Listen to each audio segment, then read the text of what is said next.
Yeah! Ho, ho, ho! Oh! What is up, ladies and gentlemen? Welcome, welcome, welcome. 'Tis I, the king of the rats. I want to write that character. There's got to be a character in something I do in the future.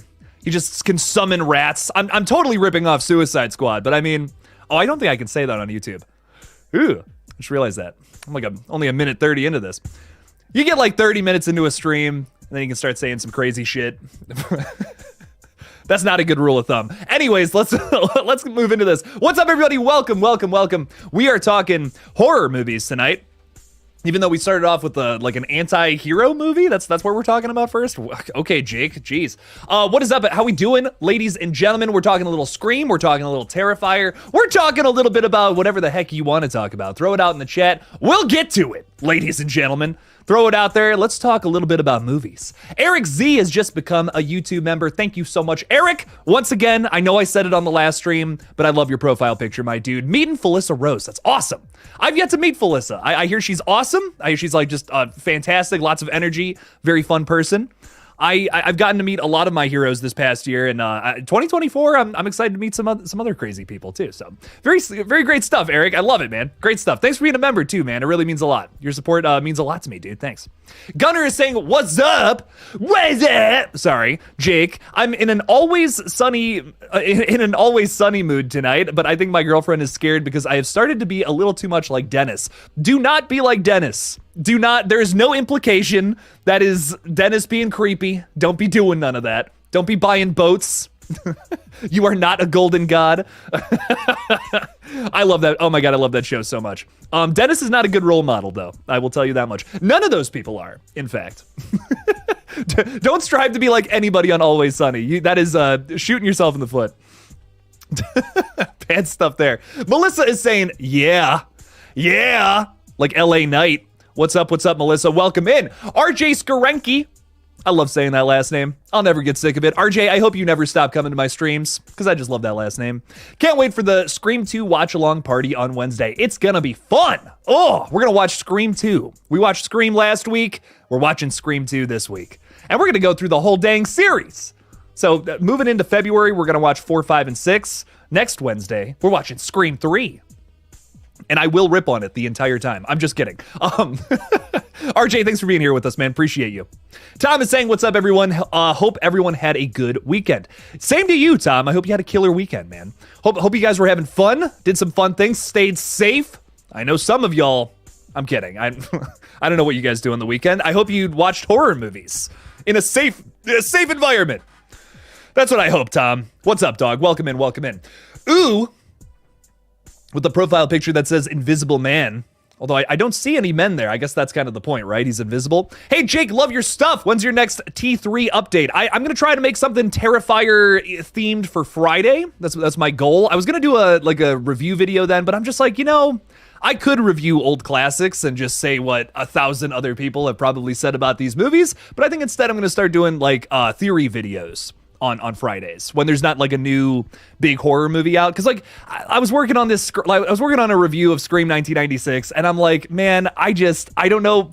I'm writing all this stuff down and I'm like, that's definitely been said a million times. That's definitely been like all this stuff I'm writing down about this movie, about, a film that's been reviewed a million times. I'm like, I'm going to do some theory stuff on Friday, I guess, when there's just not a new 2024 horror flick. Because, like, when a movie just comes out, you got all this fresh, crazy shit you can say about it. That's, like, it's on everyone's minds. That to me is more palpable, more, like, interesting, off-the-cuff kind of stuff. So I think I might start doing, like, theory videos on Fridays, whether that be about, Terrifier 3, Scream 7, other upcoming horror flicks. We got the new Alien flick is on the rise. Maybe I'll do something about that. Who knows? The possibilities are endless, my friends. So I'm working on something for Friday. I'm aiming to do a Terrifier theory for Terrifier 3. We'll see what happens, though. Those are some of my favorite videos to make, too. It's been a long time since I've done those. Chris, what's going on, dog? How is the dog? Can I ask? I just look at this gentleman in this profile picture. Not to assume his or her gender, but goddamn, that is a cute dog. I love it. How's it going, Jake? Loving the new content you've been making. Thank you so much, my friend. That means a whole lot. I've been so scared about making content, doing it differently. Just out of curiosity, how did today's video do? And what did you guys think about that? I had some comments saying this is a terrible matchup. I disagree personally. I think Terrifier and Nightmare on Elm Street works well. Got like 500 views. Okay. Not too shabby. Not too shabby. Chris, I hope you enjoyed the new Versus videos. That's been like my favorite. I'm so excited for this week's hot takes. We're talking about the Scream franchise. I changed it up. I changed this week up a little bit too. We're talking about how the Scream franchise is ranked by Rotten Tomatoes, critics, audience members, and then my own ranking. And that my hot take is my own ranking because it's wild. It's different than what you've seen in the past. My opinion on those films changes very drastically, and I'm really excited for that video. That one's gonna be fun.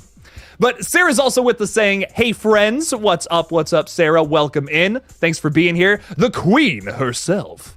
Thank you. Thanks for hanging out with us tonight. Appreciate you, Sarah, and thank you for your support as well. Ashley is here too, saying, "What's up?" I will never stop saying that. I'm so sorry to people who have heard it a million times. Eric is saying, "Happy Monday, Jake." It certainly is a happy Monday, Eric. I'm having a great day. Last week was rough for old Jake, but I'm having a fantastic Monday today. And that's good. We got to look on the bright side of things, right? Amy is saying, "I have just watched Crazy House at Sundance." Oh, I wanted to see this. This looks so good. Starring Nick Frost, and it was meh. Oh, it looks awesome. Crazy House, if you guys have not seen the trailer for this, it kind of looks like if they made a full movie out of Too Many Cooks. I think that may be one of the better ways to explain it. I haven't seen it, of course, just my impression based off of the trailer. I definitely recommend giving this one a look-see. Go ahead and check out what's going on with that, with the trailer there. But Amy says it was just kind of meh. That sucks. Amy, I was really looking forward to this one. I'm so sad that you weren't crazy about it. Makes me sad. Well, Amy, thanks for hanging out with us nonetheless, though. I'm excited for a whole new year of horror, man. I haven't been impressed by anything yet, but I'm hoping that changes here soon. Mr. Cheese got some 0101s there saying, "Hey, Jake, what's up, Mr. Cheese? How's it going? I love your profile picture, dog. Very nice. Terrifier 2. Oh, I'm excited for Terrifier 3. I cannot wait. Jottery. Is that like lottery, but with a J? Howdy, hey, my dude. Creepy profile picture. You just hang out in the dark like that with your glowing eyes? I like it.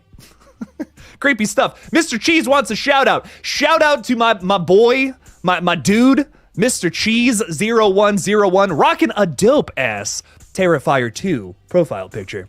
Are you excited for Terrifier 3? I gotta know, Mr. Cheese. Tell me about it. Tell me what you think. Mr. Rick is saying, "Can't wait, extra tired today. Hope I can make the whole thing. Let's talk horror." Well, listen, man, if you got to drop out and take yourself a little nap, I understand. Naps are important, okay? I'm an old man now. I get the concept of the nap. I took a 4-hour nap the other day. I have never felt so recharged in my life. More people should we normalize naps. That's what I wanted to get on here and say today. Take more naps. Hellfire Munson is throwing $2 out there, who is also excited for Terrifier 3. You're seeing it with your girlfriend. Very nice. I am so excited. Like, oh my God, I'm going to be there day one. We got that and The Wolfman from Blumhouse coming out on the same day. And I'm not going to stop bringing it up. I'm so excited. Like, both of those movies are like top of my list when it comes to things I'm excited about for releases this year. Maxine is definitely up there too, but we don't have a dang release date yet. So I'm sad. But Hellfire Munson, dude, I cannot wait for this movie. It is going to be fucking brutal. Thanks for the $2, dog. I hope that, I said this in my video today. I was like, I hope that I'm eating my words in October when I talk about like my favorite kill. Like, nothing can top the bedroom scene from Terrifier 2. That's my personal opinion right now. Greatest kill I've seen in a slasher flick in my entire life. I hope I'm eating those words come October. But who knows? What does Art the Clown do to top that shit? I think I already have an idea, but we'll just have to see. Amy says, I'm at Sundance, and if you're wondering, yes, I have seen Your Monster. I hear good things about that one as well. Amy, throw it in there. What are your thoughts? Oh, you got to leave because you're tired? You've been watching movies all day, Amy. Well, it's okay. We'll be left on a cliffhanger for next time. I love it. Amy, thanks for hanging out with us tonight. Appreciate you. Eric Covington is saying, KillJoy Jake, what's up? Can't wait for Terrifier 3, man. Hell yeah, dog. Oh, I can't wait either. I'm so excited. I'm excited to see, the returning cast, of course. This is going to be, technically, our first like big returning cast from one Terrifier movie to the other. You know, we got Victoria Hayes from 1 to 2, but that's a bit of a different story, right? You know, I don't know if she was necessarily a main character in Terrifier 2, just a stinger scare, essentially. So I'm excited to see, you know, what our main characters from the previous film, what they're up to, the living ones, that is. Chris Jericho's gonna be back. We got Victoria back. We got Lauren Lavera back. We got Elliot Fulham. I wanted to say Jonathan Fulham, and I'm like, that's not right. His name's Jonathan Shaw in the goddamn movie. I'm excited, though. I'm excited to see what they're up to years later after the events of the previous film, maybe a couple of months later. I don't know, man. I'm so excited. Oh, I love this name. I like Scream and Ice Cream with a badass profile picture, throwing Ghostbusters and Scream into a blender. What is the best and worst Rob Zombie films? Oh, man. You know, I'm rewatching Rob Zombie stuff right now. I just got the Firefly trilogy and 31 for super cheap on Blu-ray. Very easy, not easy finds, but like just random finds. I found these in the wild for super cheap. It's like, no way, awesome. So I've been rewatching some of those. I love those movies so much. 31, House of a Thousand Corpses, Devil's Rejects. Those are like top of my list when it comes to Rob Zombie. I love all three of those movies. My least favorite is probably Rob Zombie's Halloween that I've seen. I don't know if I've seen all of his movies. The Munsters is probably up there for worst too. But I don't know. His Halloween does not work for me. I think there are a lot of parts of it that are like really cool ideas. I just don't feel like it's paced very well. I don't feel like it was organized very well as a film. So that's kind of my big thing about it. Halloween 2, I think, is actually kind of a step in the right direction because it just feels like more of a Rob Zombie film. You know, if you just watch it, that's how I watch that movie. You know, I'm not watching that like I'm putting in John Carpenter's Halloween. I'm watching Rob Zombie's Halloween 2 like it's just a standalone weird little flick that he made. And I think that's why I appreciate that one a little more. But I don't know. There's just too much. They try to... Besides the first hour of the film, you know, that's basically just Michael's upbringing. The rest of it's just kind of John Carpenter's Halloween, but a remake, you know? I don't know. Just doesn't do a whole lot for me. And then it just kind of turns into like wall-to-wall nonsense violence that I'm just like, I'm so desensitized to this at this point. I don't even care what's going on. It's crazy. It's crazy stuff. Villain Killin' Dylan is with us tonight. Yo, yo, yo. Hi, my chunky Jordy. How's it going? Welcome in. Armani Cox is saying, what about Halloween? I just told you about my thoughts on Rob Zombie's Halloween. But I know a lot of people love it. Like a lot of people love how violent it is and over the top. If we're talking, you know, how brutal some of the kills are, I mean, that might be one of the best from the whole franchise. I just think it's too much. You know, there is such thing as too much violence and gore and without having a break or anything, because then you just get desensitized to it. You know, it's like, to me, it's like just having like eating fistfuls of candy versus just taking one out of the bag and appreciating it for what it is. You know, I guess, I don't know. That's just my thoughts on it. But Darth, what's up, dog? How's it going? Yeah. Get it up. Welcome in, dude. Appreciate you for hanging out with us, man. Paul is with us too, saying hi. Hi. Hello, hi. Welcome in. Noah Atkinson is saying, hey, Jake, for Scream 7, would you want a 147-minute long film or, Jesus Christ, 167 minutes? You know, I think Scream films are pretty damn awesome at like 2 hours, maybe a little over 2 hours, maybe a little under even. That to me is the right amount of time. I don't think you want to hold people in the mystery for too long. They might start to figure it out. So I don't know if I want like a near 3 hour long Scream film, but that's just my opinion, of course. Some people might disagree. I'm curious what some may say. I would honestly rather have two films that are both 2 hours long, or you know what I mean, versus just like one long one. I guess that's just my thoughts. But also, I'm always here for reinventing franchises. You know what I mean? If someone has a killer idea for a 3 hour Scream film, I'm down to listen. I'm down to listen to this crazy idea. Run it up. What else do we got going on? Bobby is with us saying, yo, hope you've been good. I've been good, man. I'm vibing out, having a fun time tonight, talking a little bit about horror, you know? That's the way you got to do it. It's the way you got to do it. Saying hi to Melissa. Love it. Love a little love in the community. Tom is saying went to emo night in Rhode Island and caught an upper respiratory infection. Oh no, Tom. I'm so sorry. I hope you're feeling better, my dude. I've been to emo night a few times. It's fun stuff. We do that here in Ohio too. That's funny. It's weird the things that you hear other people say they do, and it's like, oh, I thought that was like an Ohio thing maybe. No, it's all over the place. It's in Rhode Island too. Cool. Cool stuff, man.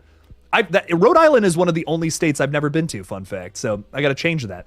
Got to change that soon. Eric, what's up, dog? How's it going? Or ERC, saying, hey, Jake, big fan of your YouTube channel, bro. Thank you so much, man. I appreciate that. Thanks for hanging out with us tonight, Eric. I appreciate you, man. Thank you, thank you. My Chunky Jordy is saying I might be able to make the Scream 2 watch along, my favorite Scream film, and usually when I'm making or eating dinner. Badass. Well, I hope you make it, my Chunky Jordy. That'd be very fun. Very fun stuff. It's gonna be a good one. I'm hyped. Robert Brunello is saying, I live with no regrets. Let nothing stand in your way. You know what? Great advice, my friend. I love this. Robert, great stuff. You also have a badass Terrifier profile picture. But this is a Terrifier 3 one. Robert's living in the future. I love it. Thanks for hanging out with us, man. Appreciate you. Ooh is saying he really liked today's video. Thank you so much. I appreciate that. Means a lot. Yeah, I mean, you know, some of the matches, I feel like some people will be able to just look at them and be like, okay, yeah, like, I know it's going to win. But I think I made some pretty good points in Terrifier's corner for things that it does better even than Nightmare on Elm Street. I favored the kills in Terrifier over A Nightmare on Elm Street, which is probably, maybe a hot take, because those Nightmare kills in that first movie in particular, pretty good. So, I think that, me personally, I feel like there's a good argument there. I think most people will probably say Nightmare is the better film, but I think at the very least there is an argument, even if it seems a little one-sided.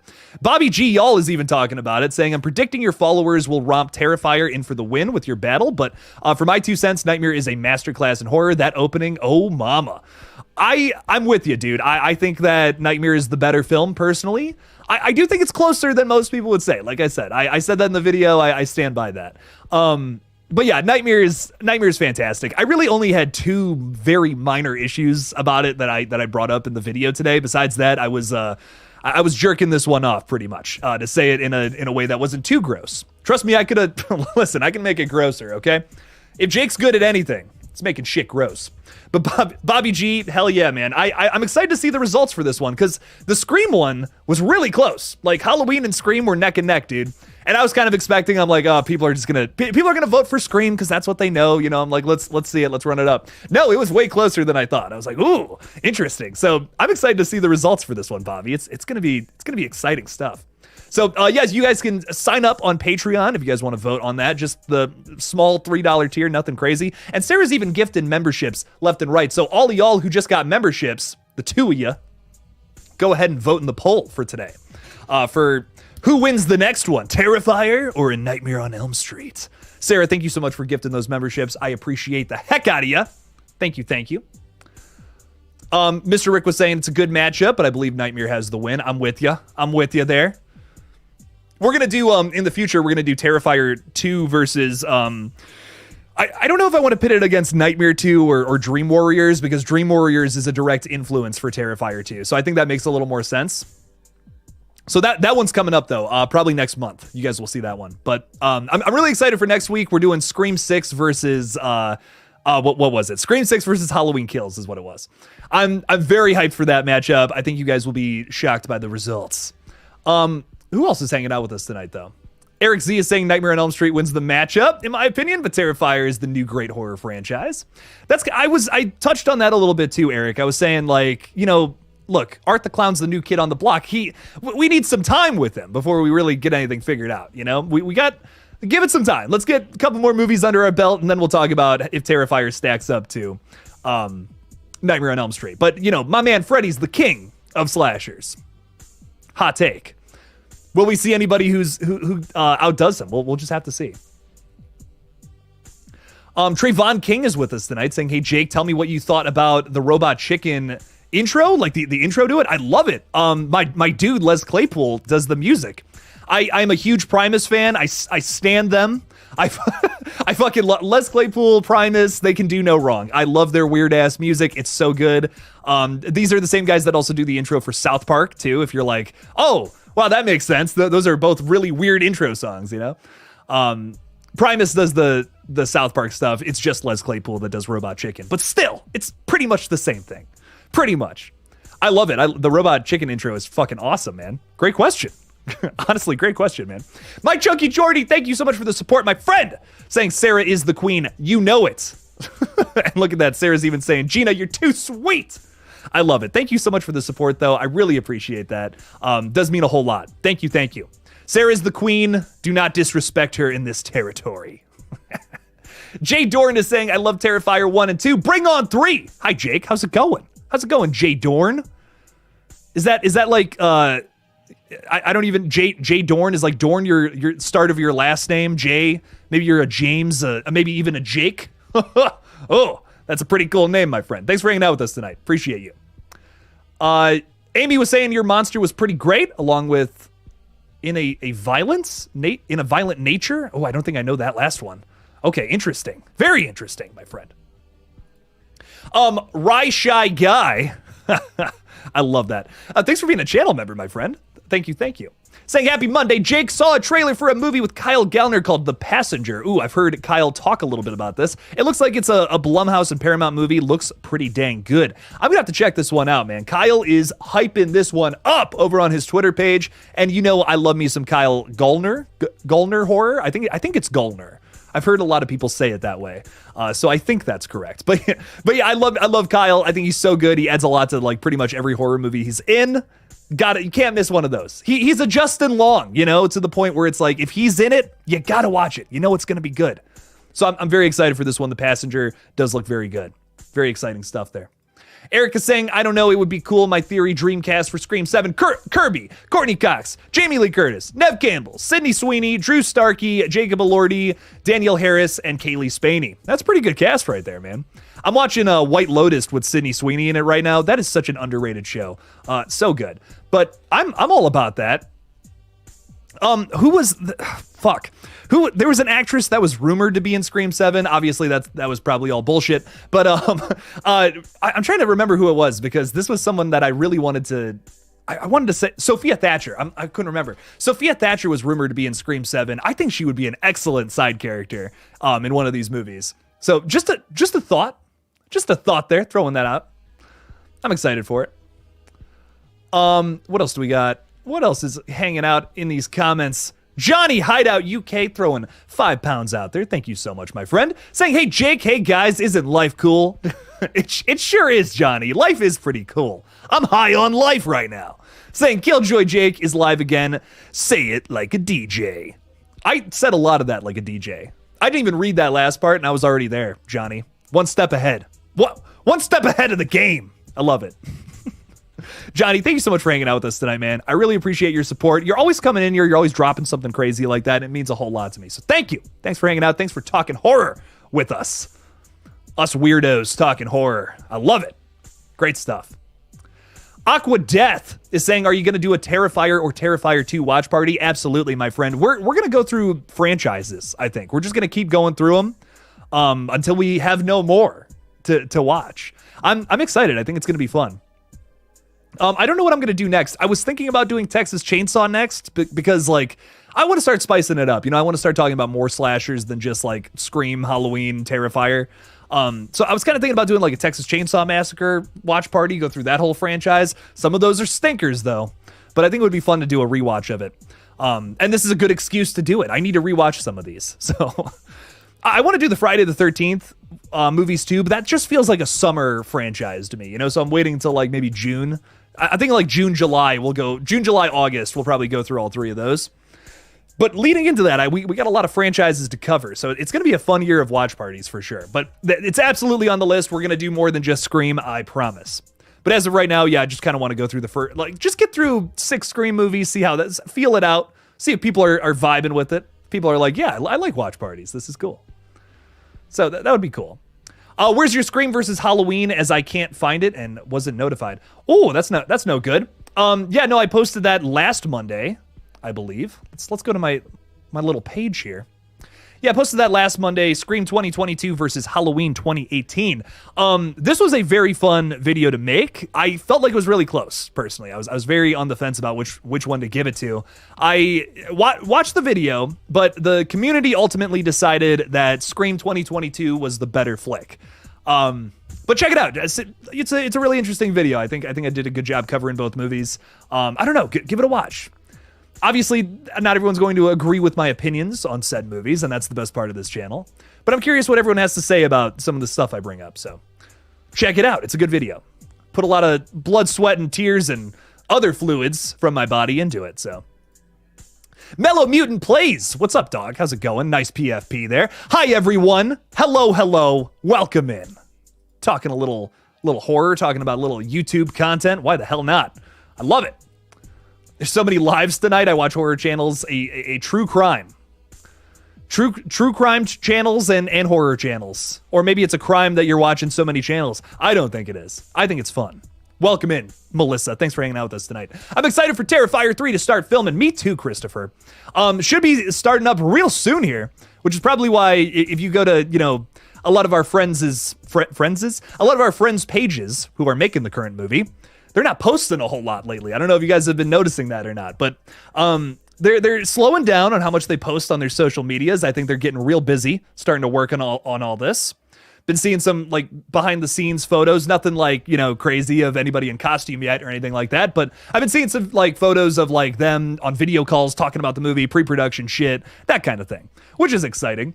But unfortunately, nothing really to make a big video about, not yet, at least. But as soon as they start filming, I know we're going to get something. And I know the Terrifier 3 updates are going to be rolling in, my friend. So I'm really excited. We're at the cusp of it, like in another week. They're probably gonna start filming and shit's gonna start coming out. Gonna have a lot to talk about. So I'm excited, Christopher. It's gonna be a very fun month. So I imagine February is gonna be loaded with Terrifier videos, and I'm excited for it. Deontay Van Horn is saying hi. Hello, Deontay. Welcome in. Appreciate you for stopping by. Talking a little horror. Sarah's also saying subscribe to Jake's second channel. Go check it out. I'm going to start posting on there a little more. I am currently streaming there too, so maybe you're watching me on the second channel. Hello, second channel people. Appreciate you. I'm going to start posting on there. We got some updates today that I want to talk about. There's a new Jurassic Park movie coming out, so got to talk about that in a big video. So that'll be up on the page hopefully tomorrow. Like I said, lots of videos in the works. I just finished up my Wednesday video, put some finishing touches on it this afternoon. I'm excited for you guys to see it. Amy is saying she loved Sundance, by the way. I watched Talk to Me last year at Sundance. Nice! I wish I could go. I bet that would be so much fun. Talk to Me was so good. I got to see it early, not that early, but I got to see it like a month early, and it was just so good. Like, I was just blown away. Talk to Me was such a good movie. If you guys have not seen it, run it. Run that movie, buy it, do whatever you have to. Support my Rocka Rocka boys. They worked hard on that one. I really enjoyed it. Eric is saying, dude, what about a reboot of The Hills Have Eyes? Need it soon? Do you like the Alexander Aya one? I don't know. It grew on me. I wasn't crazy about it the first time I watched it, but I don't think I've seen the sequel now that I think about it. I think I've only seen the first one, but that remake's pretty good, I think, in my opinion. It's not too bad. Do we need another version though? Do we need another modern update? Was 2006 or 7 when that came out? Was that not modern enough for you, Eric? I understand. I'm always down for reimaginings of old classics. If you can find a good way to do it, if you have another thing to throw at it and you're like, oh, I want to do this instead. Hell yeah, run it. Even if it's worse, like I'm still down to see what what new idea you might have. For me, that's really interesting. Because it's like, here's how this person interprets this movie that I very much so interpreted different, or maybe the same. I find that fun. I find that fun to watch movies and be like, wow, that's how this director thinks about this franchise. Interesting stuff. Chris is saying Texas Chainsaw next. I'm so down. Absolutely. I'm excited for that one. I love those first 2 movies, but wow, there's some stinkers in the rest of the bunch. I'm excited though. I think it'll be fun to watch like bad movies on here too, you know what I mean? We got to represent everything, not just the classics, but some of the crappy sequels as well. So I'm excited. I think it's gonna be fun. It's gonna be cool. RJ Skorenki saying Aubrey Plaza in Scream 7. Okay, she's a good actress. She's great on Parks and Rec. I absolutely love her in that. She's also in this movie called like Life After Beth, I believe it's called. Pretty fun little silly horror comedy if you've never seen it. It's like I think she dies or something. And her boyfriend like brings her back to life as a zombie or something fucked up. It's been a long time since I've seen it, but I remember that one being like, oh, that was fun. that was my reaction to it. It's like, oh, cool. Tato is with us tonight saying, I would love to see you do a rewatch or reaction of 2009 Friday the 13th remake. We're doing it this summer, my friend. That's going to cap off our Friday marathon, I think. I don't know. For me, I'm like, Friday movies are summer slashers. Like, I watch those typically in the summertime. I plan on doing a rewatch anyways this summer, so I'm like, fuck, why not just do it on here? Look at that. I have a whole little pocket of the internet of people who want to watch and talk about horror movies. So I'm like, let's do it with them. Cool shit. So this summer, Tito, we're going to do it. We're going to make it happen. It's going to be a really fun summer on this page, I think. A lot more fun than last summer when we had a strike and literally nothing to talk about. So if you guys are wondering, it's like, why does Jake like trying to get away from update videos? It's because every year that I've been on the internet, something has deterred update videos and has made my life very hard. Either being a pandemic or a random strike that came out of absolutely nowhere. So I've been like, I cannot have that happen again. So we're doing consistent evergreen content on here just in case. Just in case. Oh my God. Like at this point, I'm like, I don't know what's going to happen next. I gotta have something consistent on here, man. Oh, this summer was scary, man. But we got through it, man. I'm maybe a little crazier because of it, but we got through it. We have to do Friday Part 3 in 3D. Oh, that would be sick. That would be fun if we could do that. I'll wear the 3D glasses. I don't even give a shit. Even if it's not 3D, I'll make it happen, Ty. Deontay is saying you are funny. Thank you. I appreciate that. Sometimes I think I'm not funny and I cry myself to sleep. Anyways, no, I'm so kidding. I'm so kidding. Running it back. Ooh is saying, what's up with Smile 2? Not the biggest fan of the first, but what's the news? The news on Smile 2 is we're just getting a whole bunch of casting. We know the whole cast pretty much at this point. I talked about it on the second page a bit. I did a couple of updates on Smile 2. We pretty much know that we're focusing on a brand new character as well as Kyle Gallner from the previous film. That has since been confirmed. I've heard some other things, but I can't say what those things are yet. But I'm excited. Honestly, what I know about the film, I'm very excited for it. I think it's going to be a very good sequel. I don't know if it's going to top, for me, I don't know if it's going to top the original. You know, the biggest thing for me is our lead final girl gave an excellent performance in that last movie. Which, I don't know, for me, that like adds so much to it. Sosie Bacon was incredible, and I don't mean to spoil the movie. It's been out for almost 6 months now. We know she's not coming back. So I'm excited to see what happens in Smile 2, where it goes next, what happens next with the story, the mythos. There's a lot more to unfold there, I think. Which is, honestly, it's probably one of the biggest releases of the year, considering how big that first one was. So I'm excited to see where they go with the next. I really am. Cast looks really good too. Like I said, what's her name? Naomi something. Naomi Scott or something like that just got cast. I didn't know who it was. She had a bunch of credits under her name or whatever. She's someone kind of popular, but I was like, I don't know who this is. I'm like, cool. Hell yeah. We got cast members. Thumbs up. Great stuff. Aqua Death is saying, what's your favorite scary movie? I get this question, I think, once per stream, but I don't even care. I will always go on a rant about my favorite horror film, The Fly, the remake specifically from David Cronenberg. I love it. It's gross, it's gooey, it's tragic, it's a little romantic too, it's a little sexy. If you like, if you like some of the stars of that one. Jeff, he's a hot man. He's got a bunch of hair on his chest, so I don't know. Maybe that's your thing. I don't judge. We don't judge around here. All right. But all I'm saying, great movie. I love it. It's a 10 out of 10. It's my favorite horror movie. It's one of the movies that made me fall in love with horror when I was younger too. I was like, this is awesome. I love disgusting, gooey creatures. Great stuff. I have this weird relationship with horror films. Like, I was so into them when I was like a kid. And then like high school, I kind of got away from all that. I got into music a little more. And then now as an adult, I love them again. I got back into them, and it's like, oh, wow, horror movies are fucking great. My younger self knew what he was talking about. Chrissy Rengert is saying Founders Day was featured in an issue of Fangoria. Very cool. Very cool. I'm going to be honest, this was just not a movie for me. The characters, the dialogue, written very poorly, in my opinion. I don't know. I just didn't do it for me.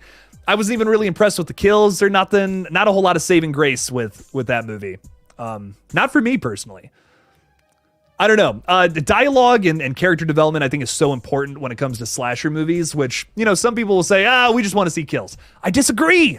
You gotta have good characters. You gotta care about these people. Otherwise, it's just people getting murdered. And I think anyone can make a movie about that personally. So we need good characters. We need good characters or it's not gonna work.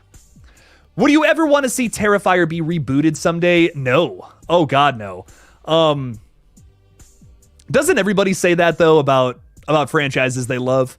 That's my thing. You know, I'm sure, you know, with all the hype surrounding Terrifier right now, like I love it. It's so good. It's such a great franchise. We needed a horror icon in the modern day, and we have that in Art the Clown. I'm excited for Terrifier 3, and I'm sure one day down the line, someone's going to come along and say, I want to remake Terrifier. That movie meant so much to me, you know? And I bet they might be able to do something better with the original Terrifier, in all honesty. Like, not that I dislike that movie. There are things you can do better in it, and maybe a remake will do that, but I'm going to be hesitant to it. I'll tell you that much. I'll be very hesitant, but I'm going to try to be a little more open-minded with these kinds of things. You know, I think about all the people who hear the news of, like, you know, Scream's getting a reboot, like they were doing a requel of all that, who got that news in, like, you know, 2019, and then the 2022 movie came out. I imagine a lot of people who grew up with Scream were like, no, you can't do that to Scream, come on. And I'm sure that's why there's a lot of, you know, distaste with some of these new movies for that very reason. And I'd feel the same way about, like, if they tried to reboot Terrifier in like 12, 15 years, I'd be like, no, only Damien can do that. And it's the same thing with Scream. You know, people are like, only Wes Craven can do that. But man, you know, there comes a point where you gotta hand it off to other people. You gotta hand it off to your fans. It's tough, you know, it's never going to be an easy thing, especially as fans of these franchises. But the day will come with Terrifier. We're in the heyday, the prime time with it right now, but the day will come where someone's going to want to reboot and remake Terrifier, and I'm going to go into it with an open mind, even though it's going to break my heart. So I think I would be a hypocrite otherwise, because I really enjoy these new Scream movies, even though they're not Wes Craven, and you got to look at things like that with an open mind. And it might suck, but hopefully it doesn't, right?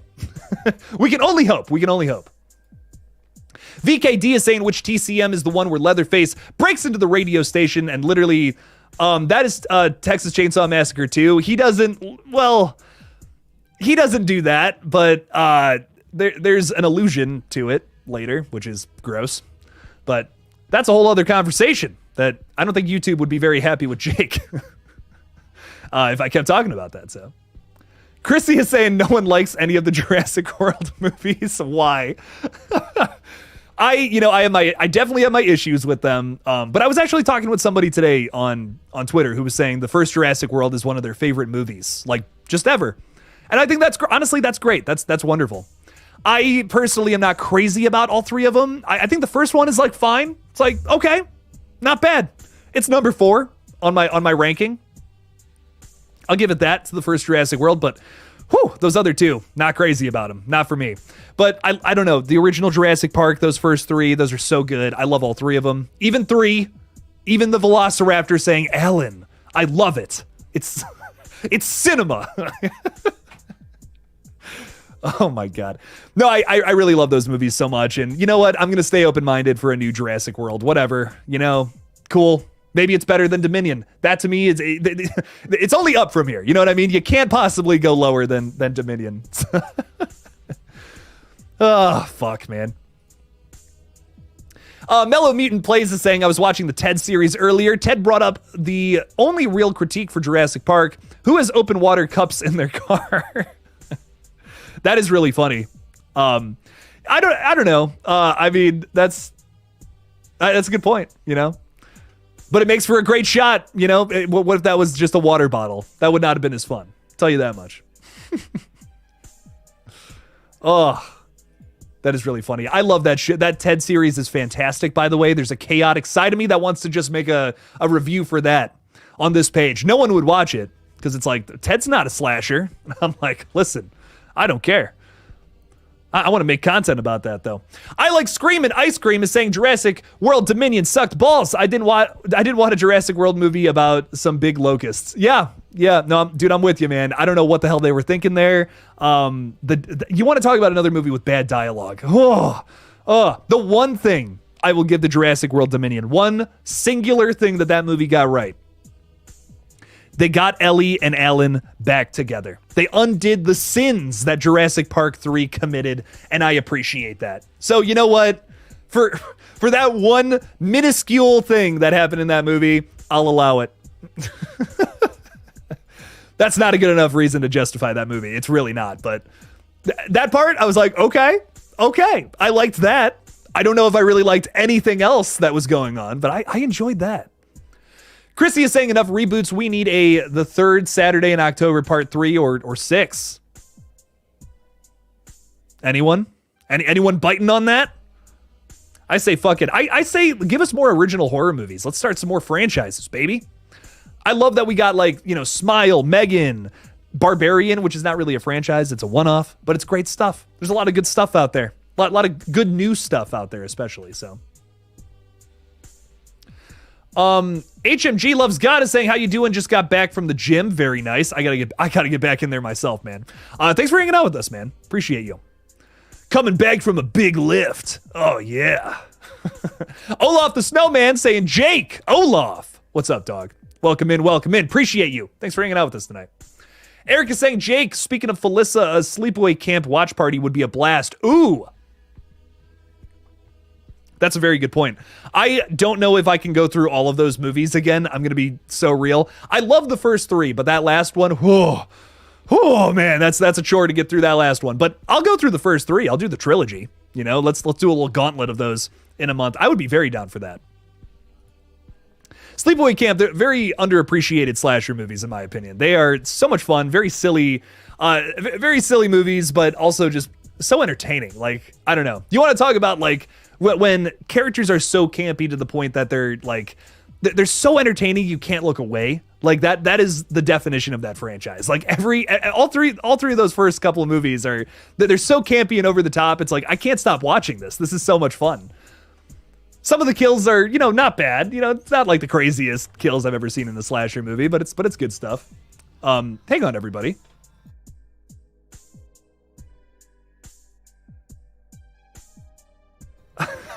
Sorry about that. Had a bit of an unexpected guest there. What's up, everybody?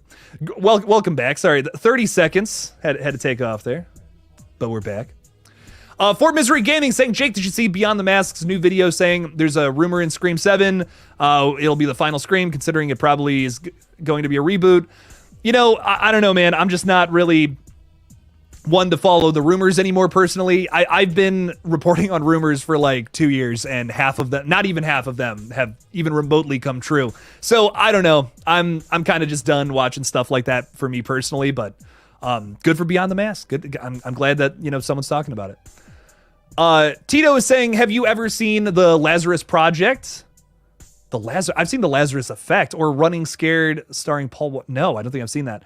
I would love to see a reaction of these two films. Is it the Lazarus Project? Is that the movie? It's the Lazarus Effect, right? Like I'm not having some crazy Mandela effect here, am I?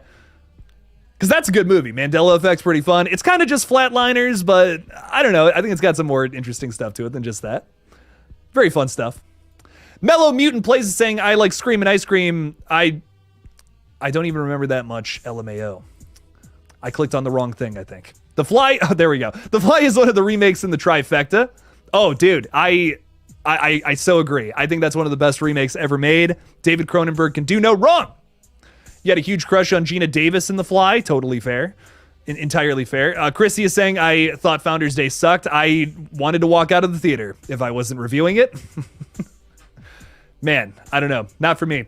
Trayvon King is saying, what do you think about the Wrong Turn franchise? I love them. I think they're all very fun. I don't know if all of them are fun, but very brutal, messed up kills in a lot of these movies. I think the fourth one is insanely underrated, but I'm also a sucker for snowy slashers. So I don't know. Maybe that's just me talking out of my ass. I don't know. There's something about slashers in the snow that just make it so much scarier and cold, like literally and figuratively. Love it. Great stuff. Snowy slashers, make more of them. Come on now.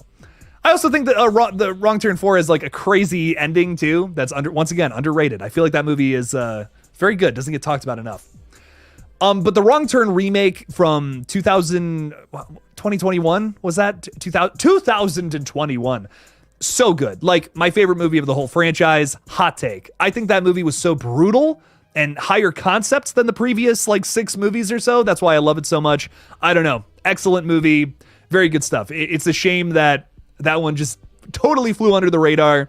In my opinion, one of the most underrated horror movies from the 2020s so far. I would go so far as to say it's in my top 10 for 2021 or 2020's horror flicks thus far. F2 Mez is saying, have you watched Lights Out? And if you have, what are your thoughts? I loved Lights Out. This is one of the first features. This is the first feature from David F. Sandberg, who I love, and he's coming back to horror, thank God, after making those 2 Shazam movies that are, they're movies, He made some money, paid for his healthcare, pretty good, cool stuff. Good for David. But he's returning to horror.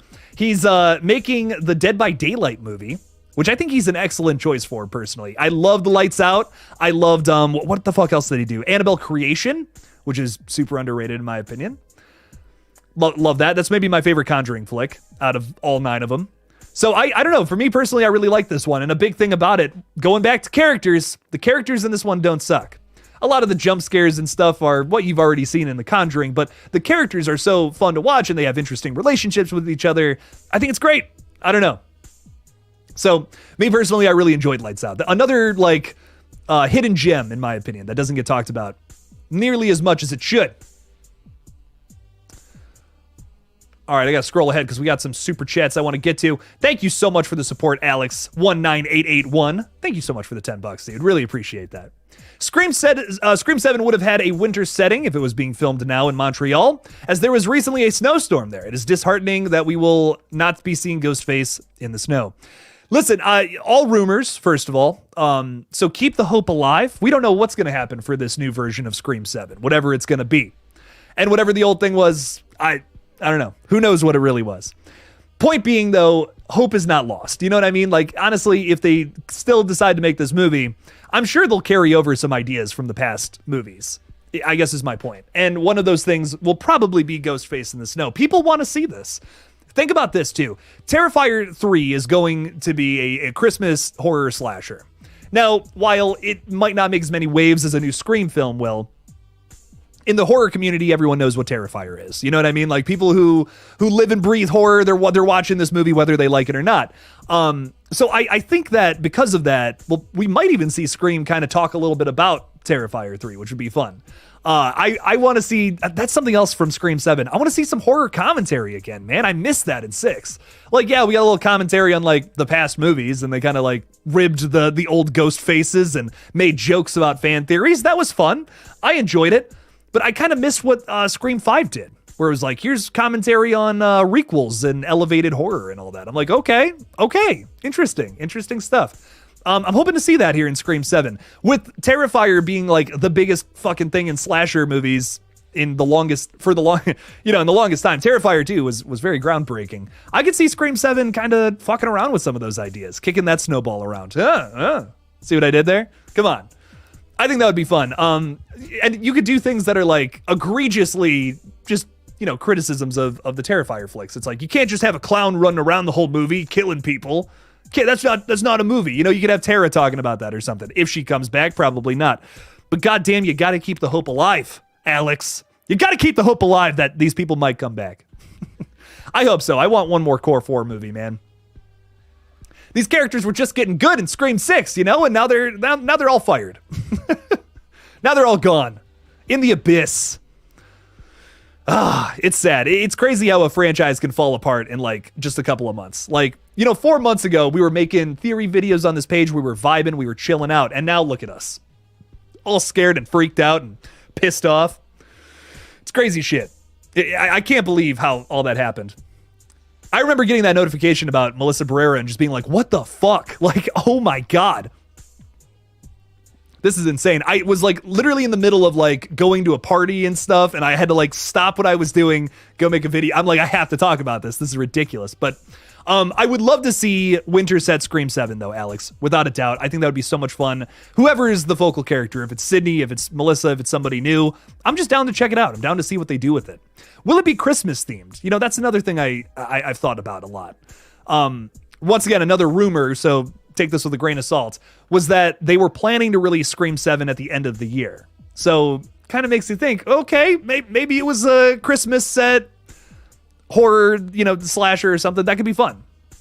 There has been a lot of those too lately. With It's a Wonderful Knife, Terrifier 3 is coming up. That wouldn't be out of place. It's kind of the trending thing. So Scream typically tends to hit on these things, whether it be following suit or making fun. So I think you might have been onto something there, but nothing is confirmed as of right now. It's fun stuff to talk about, though, nonetheless. Alex, thank you so much for the $10, man. I greatly appreciate the support. And I'm hoping Scream 7 just fucking happens. I'm just hoping it happens at this point. Come on, man.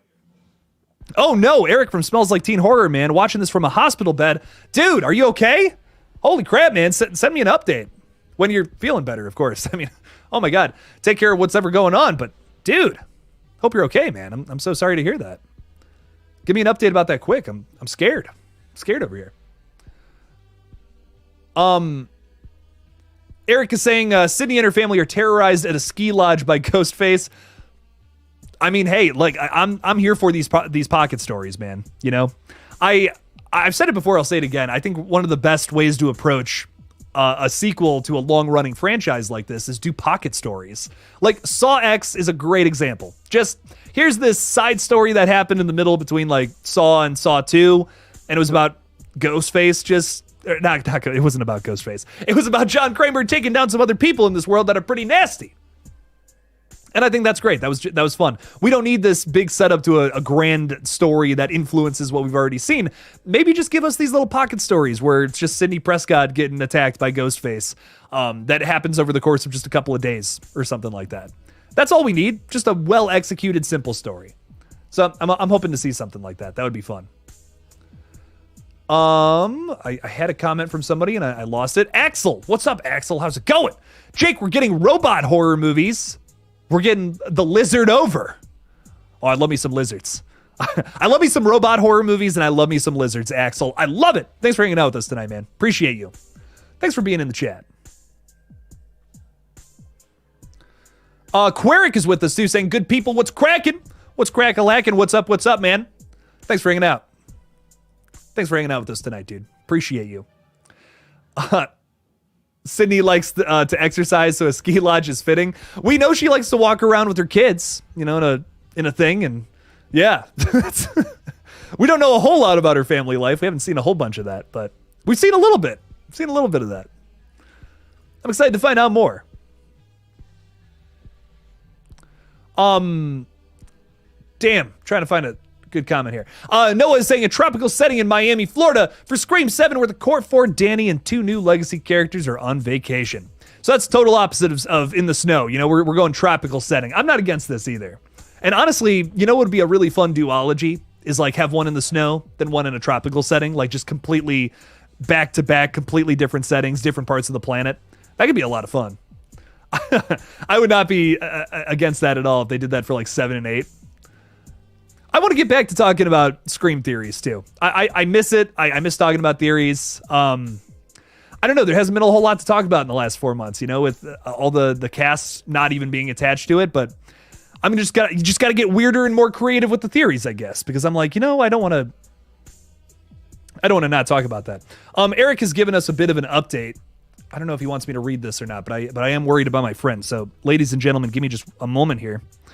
Finding out that one of my friends is in the hospital for some reason. Terrified here. Oh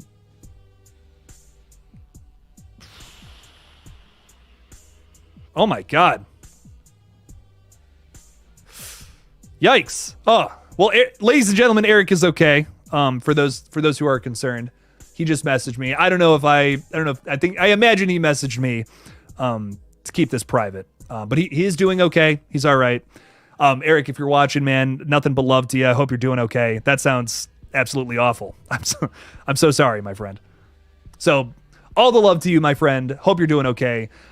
Check out his podcast, by the way. It Smells Like Teen Horror. I've done a few episodes with him. It's great stuff. The dude hooks me up with some crazy stuff all the time, and he's a really good guy. It's really good stuff. He makes some great content too. So check him out. Give the guy a watch if you got some time.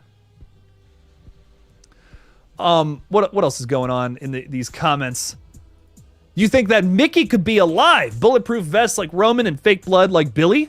Even the way Mickey fell down when Nancy Loomis shot him looked kind of fake like Billy. That could be fun. Once again, just any character being alive, I feel like it's going to be tough to do that from an older movie versus the previous film. Like, I feel like there's not a whole lot of people that want to see this happen, but I could see something like Ethan being still alive, or Quinn. No, okay, Quinn got shot like literally in the head. I could see like, maybe Ethan still being alive, or some BS like that from Scream 6. Like that, I don't feel like it's too much of a stretch because we don't know where Scream 7 is going to take place in time. It could take place a day after Scream 6 for all we know. So something like that, I think, is just tougher to execute. Like, what's Mickey been doing this whole time? I think a big thing with Scream 2, one of my biggest criticisms of the whole franchise is just the very soap opera writing. And I kind of want us to get away from that, as far away from it as we can, in order not to do too many stretches, too many gaps in logics. I think Scream is very important to be kept in the bounds of reality as much as you possibly can. There are times when that can stretch, of course, to make things more interesting, but it's got to be worth it, So it all comes down to that. Blair Hathaway, do you think Wes Craven would be proud of the last 2 installments? Absolutely. Oh my God, they paid tribute and love to him in Scream 5. And you know why my immediate thought is he would probably love these movies? It's because think about his thoughts on Nightmare on Elm Street from 2010. He was so pissed about that movie because they didn't even consult him, they didn't even talk to him, nothing. That Scream 5, Scream 2022 had, whether you love it, you hate it, whatever, had so much love put into it by some dudes who were clearly fans of his in particular. There's so much thank you and so much attention to detail when it comes to specifically Wes Craven. I think he would love these movies so much. He would be so honored that fans of his would want to make a movie that faithful, that loving to what he created in the past. So I don't want to speak for the dead. I'm not Wes Craven. Nowhere near that level of genius and brilliance. But I think personally he would like these new films, like genuinely, and not just saying that for an interview or talk show or whatever. I also feel the same way about Kevin Williamson. Like I genuinely think he does like these new movies. Seems like him and the Radio Silence guys are all friends too. There's a bunch of pictures of them out to dinner and hanging out and stuff. So I really think that they're very proud of these last 2 films. Just Scream is saying we are 23 days into 2024 and I'm already losing my mind waiting for Terrifier 3. Dude, me too, man. Oh my God. Listen, we're going to get through this together. We're not almost there. but we're getting closer. We're making it happen. We didn't have a Terrifier film last year. So think about that. It could be worse. We could still be in 2023. We're in the year that Terrifier 3 is supposed to release. So for me, that's enough to get me through personally. But keep holding on, keep waiting, stay patient. I know, trust me, it's tough. But October will come around soon enough.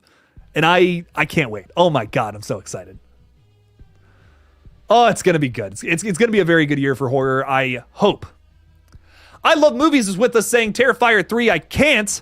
And had remembered when I had seen Scream 3 in theaters. The opening scene was different. Cotton got on top of a desk and tried to climb out the window to the roof. What?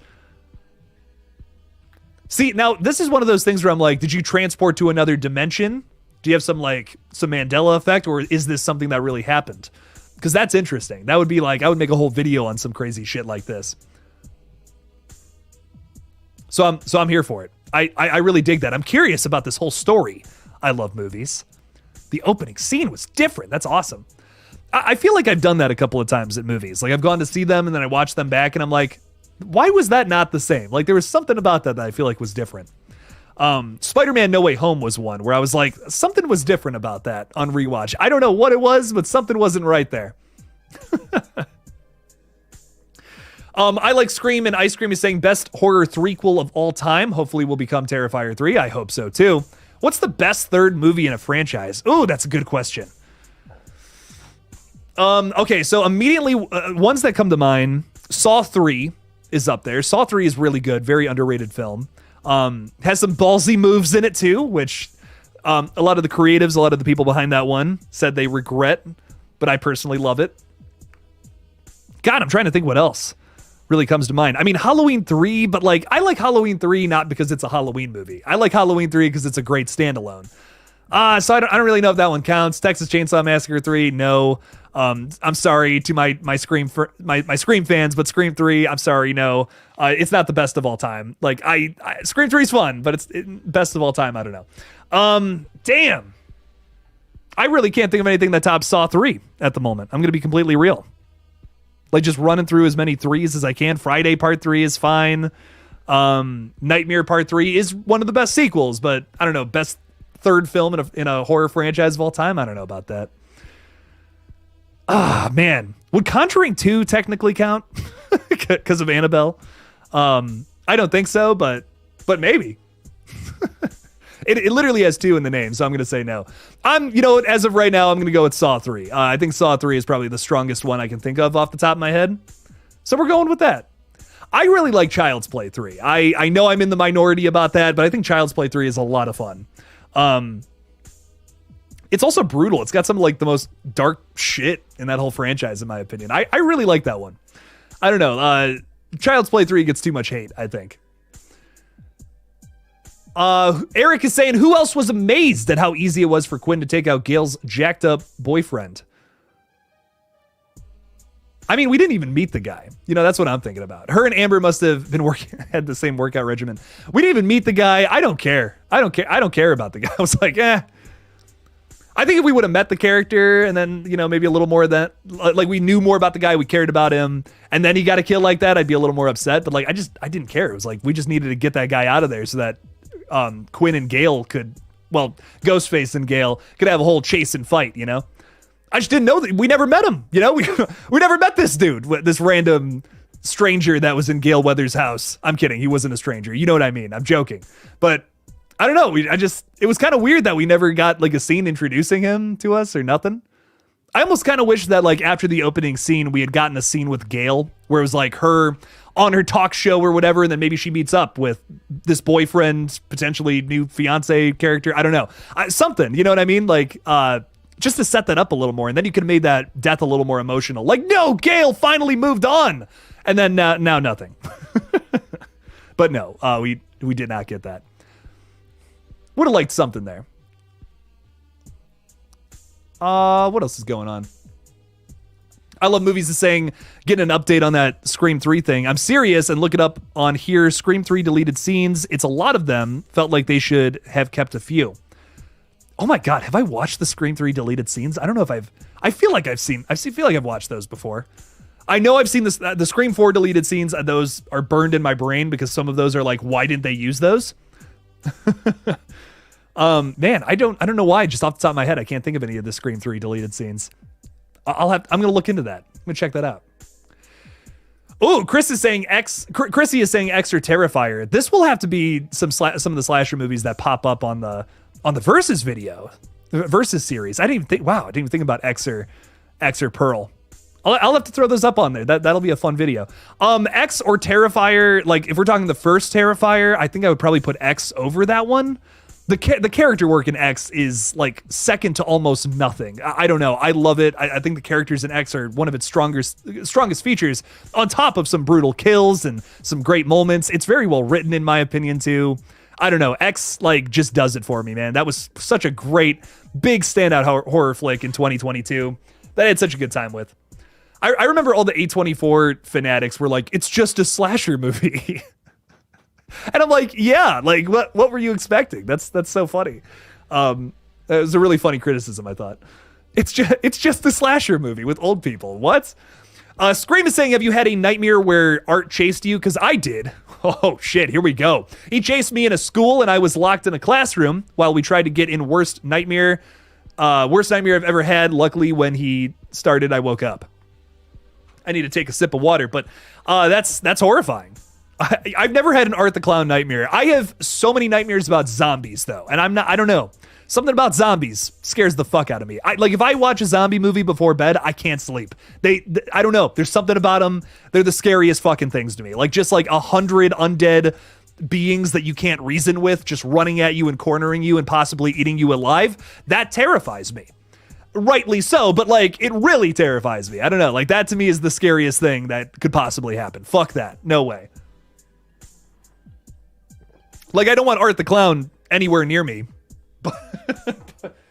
But man, I don't know. Zombies, like I have had multiple nightmares about zombies for some reason. Scares the hell out of me. That's really interesting though. Art the Clown chasing you around a school. I don't even know what's going on with that. I'm not going to say that. I feel like that's gonna get me into some murky waters there. What's up? How's it going, my friend? Yeah. I'm so excited to be talking horror. What's up? What's up? Welcome in. Welcome in. I appreciate you. Greg Bruckner is saying, hello, Killjoy Jake. Your least favorite Ghostface has arrived. You didn't get any kills, my friend. I don't know what to tell you. You got chopped up. You got placed in a fridge. I don't know what to do better next time. I'm so kidding.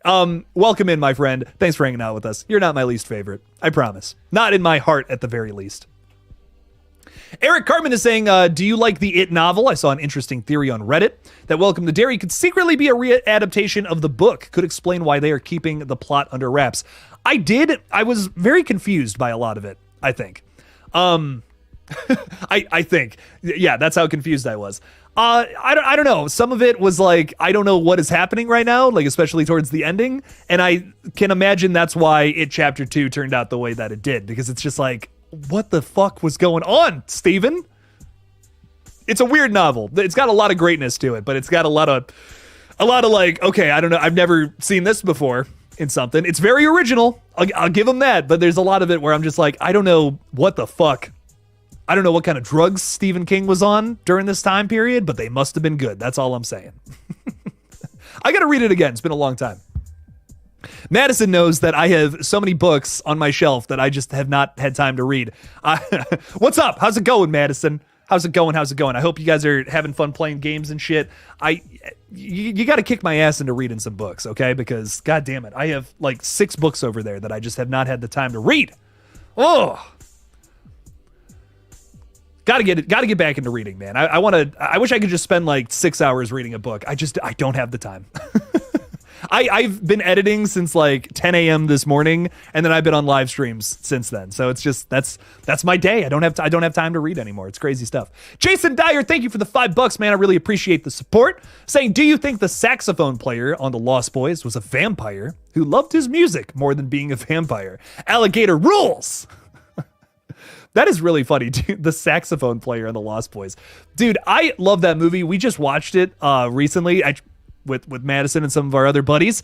I love this movie to death. I think it is so much fun. It is one of the best like romantic vampire movies, in my opinion. I don't know. It's just, to me, this feels like the Scream of vampire films, because it's kind of like, it made vampires like kind of cool and like and sexy again. And I mean that as literally as possible. I don't know what to tell you. If Bela Lugosi isn't attractive to you, I don't know what to tell you. No, I'm kidding. But I love that movie to death. That's really funny. I've never even thought about that. And Jason Dyer, we got to plug this movie. And you know what, Jason? I'm going to announce this right now. I don't give a shit. I'm committing to it off the cuff on this live stream. We're doing an alligator watch party, Jason. It's happening as soon as it gets warmer outside, because once again, this is a summer movie. This is a summer horror movie. So as it gets warmer outside, maybe in like April or May, we'll watch the alligator films. I will die on this hill, but Alligator from 1980 is like one of my favorite B movies of all time. I think it is so much fun. It's so goofy and ridiculous. And me and Jason, we both share a love for it. So, ladies and gentlemen, if you have not seen it, you got to check it out. And if you need an excuse to watch it, well, we got something exciting coming up on the watch party lists for Wednesday, that is. James Leclerc is with us tonight, too. What's up, James? How's it going? Imagine if we get Malignant 2 now that Aquamarine came out. I honestly doubt it, but that would be cool, though. Not sure why, or not sure what James Wan is up to, or maybe new Conjuring, but I guess he's a busy guy. He is. He just released a movie last December, which I did not see. I just was not, I had no interest in Aquaman 2. I'm sorry. I love James Wan to death. I've seen like every movie of his in the theaters opening night. This was like one of the first ones that I skipped. I just didn't go see it. I'm sorry. I love James Wan so much, but I just do not care about Aquaman 2. I'm sorry. Jason Momoa is awesome, but I don't know. Those movies just really were not for me. I saw the first one when that came out, like on Christmas Day, and I was just so like, what is happening? What is going on in this movie? Oh, man. But I do want to see James Wan return to horror again. As we know from the beginning of this year, Blumhouse and Atomic Monster, his company, just merged together to start making more horror flicks together. So that's very interesting to me. I'm excited to see where all that goes. I'm with you, James, though. I hope we get a Malignant 2. I hope we get just more horror flicks from the dude. Dude knows what he's doing when it comes to just horror in general. He's made a lot of bangers. Ty Lee is saying watch party for X and Pearl days before Maxine. Yeah. Actually, the 2 weeks leading up to X and... the 2 weeks leading up to Maxine, yeah, we'll do X and Pearl for sure. Oh, absolutely. Without a doubt.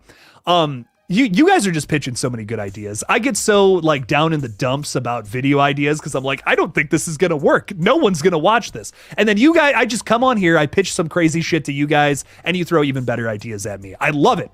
I'm very thankful. This is a democracy around here. Democratic dictatorship. Let's call it that. But Ty Lee, great idea. We're adopting that one. I'm stealing it. No, I appreciate it. Great suggestion overall. Infinite Sky is with us too. I don't think I've said hello to you yet. Hello to the sky, which is infinite. How long before Jason got killed do you think Greg got chopped up? Oh, that's actually a great question. I feel like he probably saw him earlier in the day, and the Kirsch family was probably stalking them for a little while, knew about their whereabouts and all that. So I imagine it probably happened like maybe a little while before, Jason was getting a kill himself. I imagine maybe around the same time, Well, hang on. We got to think about this because this dude was chopped up and put in the fridge. So there was a mess wherever it happened. Maybe I don't know. Maybe he got kidnapped by the Kirsch family and they chopped him up into little bits. I would love to see that. Oh my God. I would love to see that in a deleted scene for Scream 6. That would be fun. But I imagine it probably happened at a separate location, and then they, snuck into his place, and then, threw his parts in there. That's my thoughts. Probably the same day. They looked fresh too, from what we saw. Personally, Jake, Jason, and Greg are my all-time favorite Ghostface killers. I gotta be honest with you. I really think they're moving higher up on my list. The more I watch Scream 6, the more I'm like, dude, Tony Revolori's performance here is so good.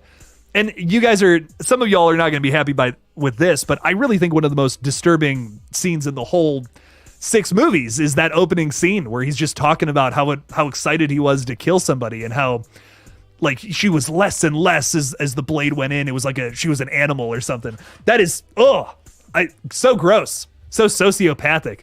I love it. So Jason has also moved up my list a lot. And I also just think about my rule of thumb with the ghost faces. A lot of them are cowards. And are Jason and Greg not that?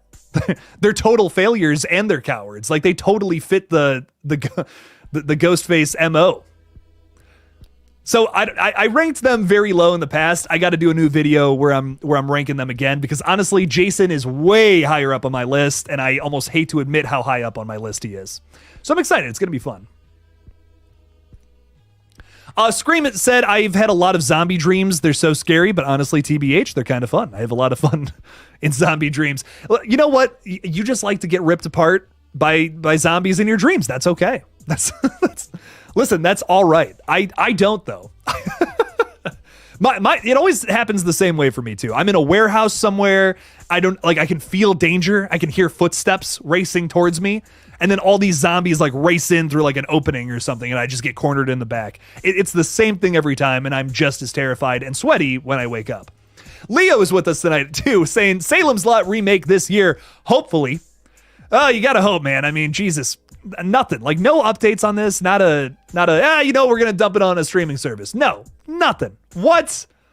Come on. We got to get something from Salem's Lot. I want to see this. That original is so good. I'm going to be honest. I don't think it's going to be good with all the things we've heard about it, but I hope it is. Who knows? Fingers crossed, my friends. Fingers crossed. Ethan the Goat is saying, Jake, I have an awesome night planned. Awesome. I have a family-sized bag of Oreos and I'm watching the new Hunger Games movie for the 5th time. Very nice.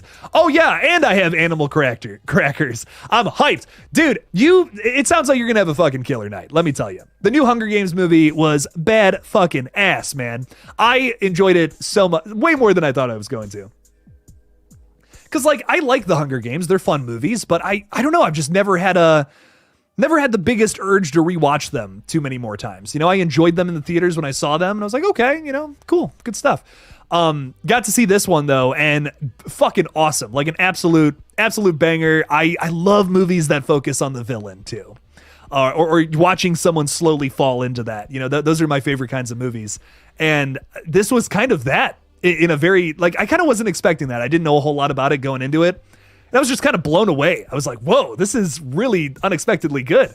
Not that I was going into it with bad connotations. I was just kind of like, I don't know. I don't know if this is going to be good or not. It's the fifth Hunger Games, you know what I mean? Where it's a prequel, like the story's kind of over now. There's not as much excitement, but no, I loved it. I thought it was great. Corbin Brug? I don't know. What's up, Corbin? How's it going? Bro, I can't imagine how fucked up Terrifier 3 might be. Like, goodness gracious. I love how you said fucked up earlier, but then you said goodness gracious. Very funny. I can't see the bedroom scene being topped. I can't believe how brutal this is going to be. Can't wait for it. You know, honestly, me too. I don't know how they're going to top the bedroom scene.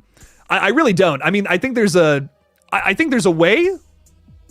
There is a certain way to do it that I've talked about on this page before. Some people don't want to hear it though. Some people are like, no. Art the Clown is not doing that shit. That's a step too far. But I will always defend horror that takes a step too far, because some of those movies are some of the greatest horror flicks of all time. The ones that have taken a step too far at the time, right? Like The Exorcist took a step too far. And guess what? 50 years later, we're still talking about it.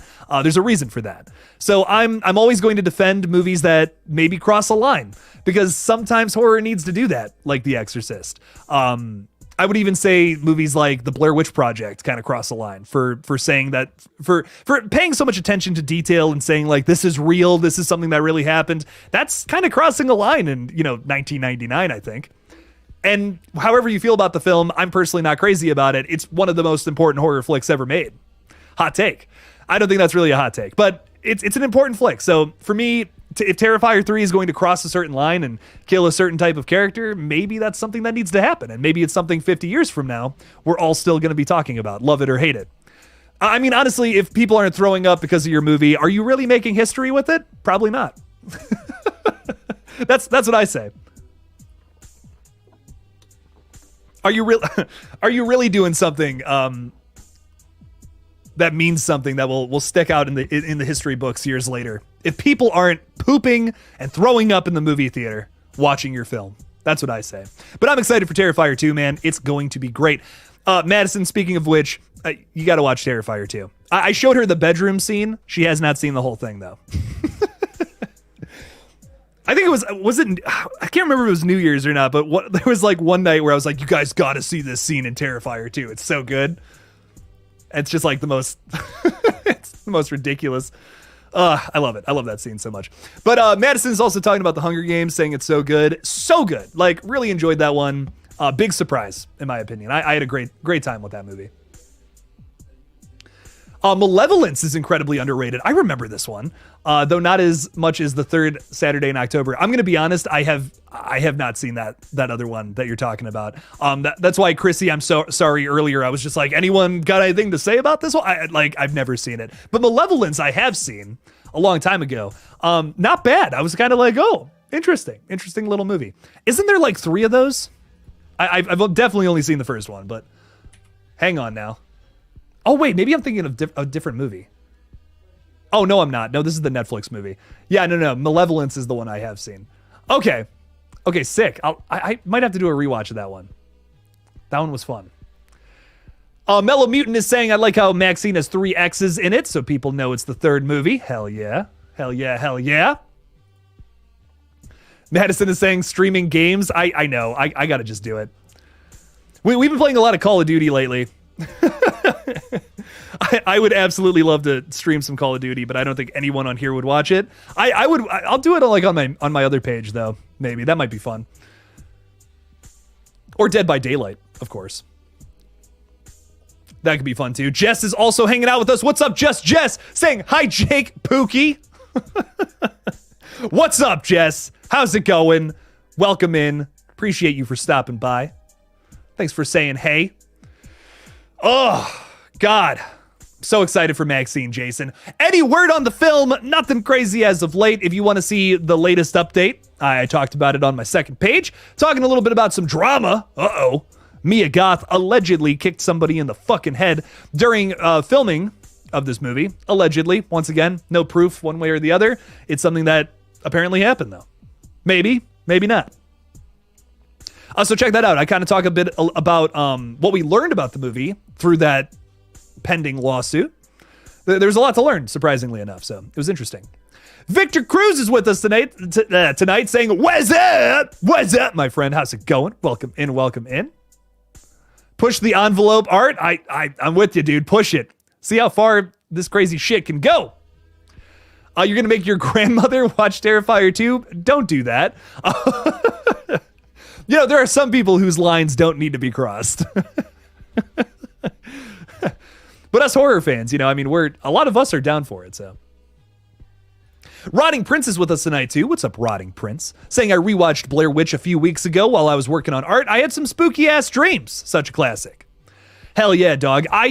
For me, I don't know. I just can't get into it. I really wish I could travel back in time to, 1998 and be, this version of myself and not the infant child that I was. I would love to just buy into that and be like, there's no way. There's no way they're going to show this in the theater, and then watch it for myself, have that experience, and love the movie. But I feel like because I didn't have that experience, that's why I'm just not crazy about it.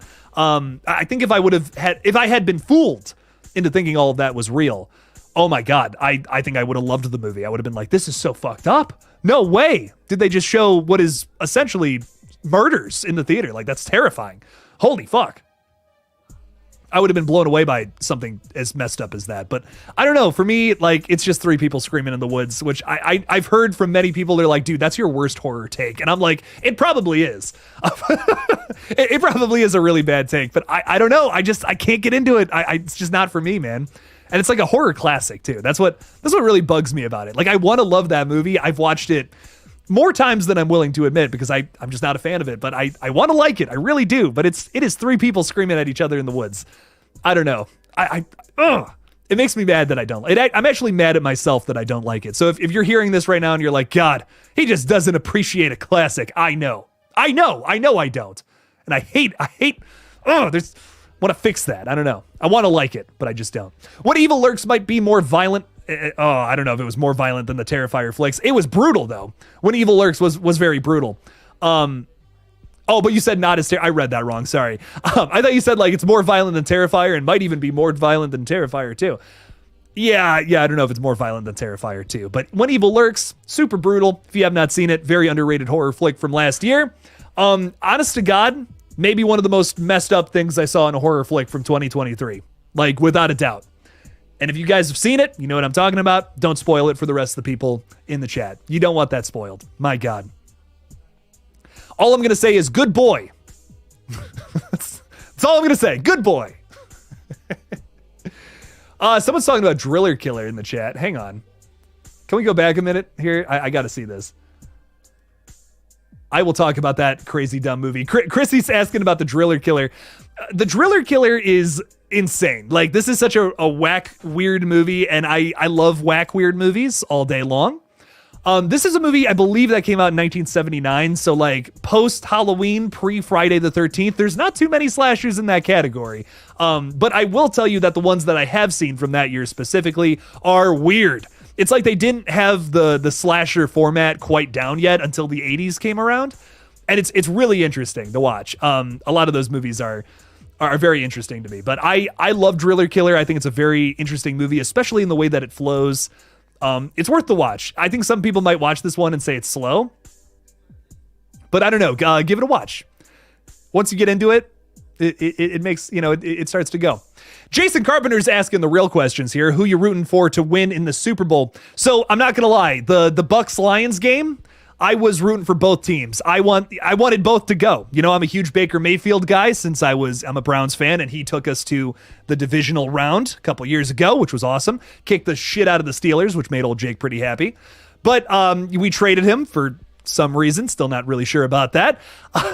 And I kind of wanted to see Baker go to the Super Bowl. I'm not going to lie, but While I'm sad that he lost, I am happy for the Lions, who, once again, as a Browns fan, I'm fans of the underdog teams. So I feel the pain that Detroit has by never having a Super Bowl appearance. So now they have a chance at that if they win this next game. So I'm rooting for the Lions at this point. They're the only team that's currently in the running that I still want to root for.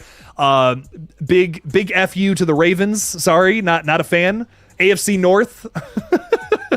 AFC North is not going to the Super Bowl, man. It can't happen, although it probably will. I'm going to be so mad if they go to the Super Bowl. But I want the Lions to go, and I want the Lions to win. That's who I'm rooting for right now. So to my neighboring friends up north in Michigan, I hope you guys win it all. I really do. And I'm hoping that you guys root for us when we finally make it, because it's going to happen. The Browns are going. It's going to happen eventually. God damn it. Justin, you're cracking me up, man. No, Jake, it's one of your best horror takes that I hate the Blair Witch Project.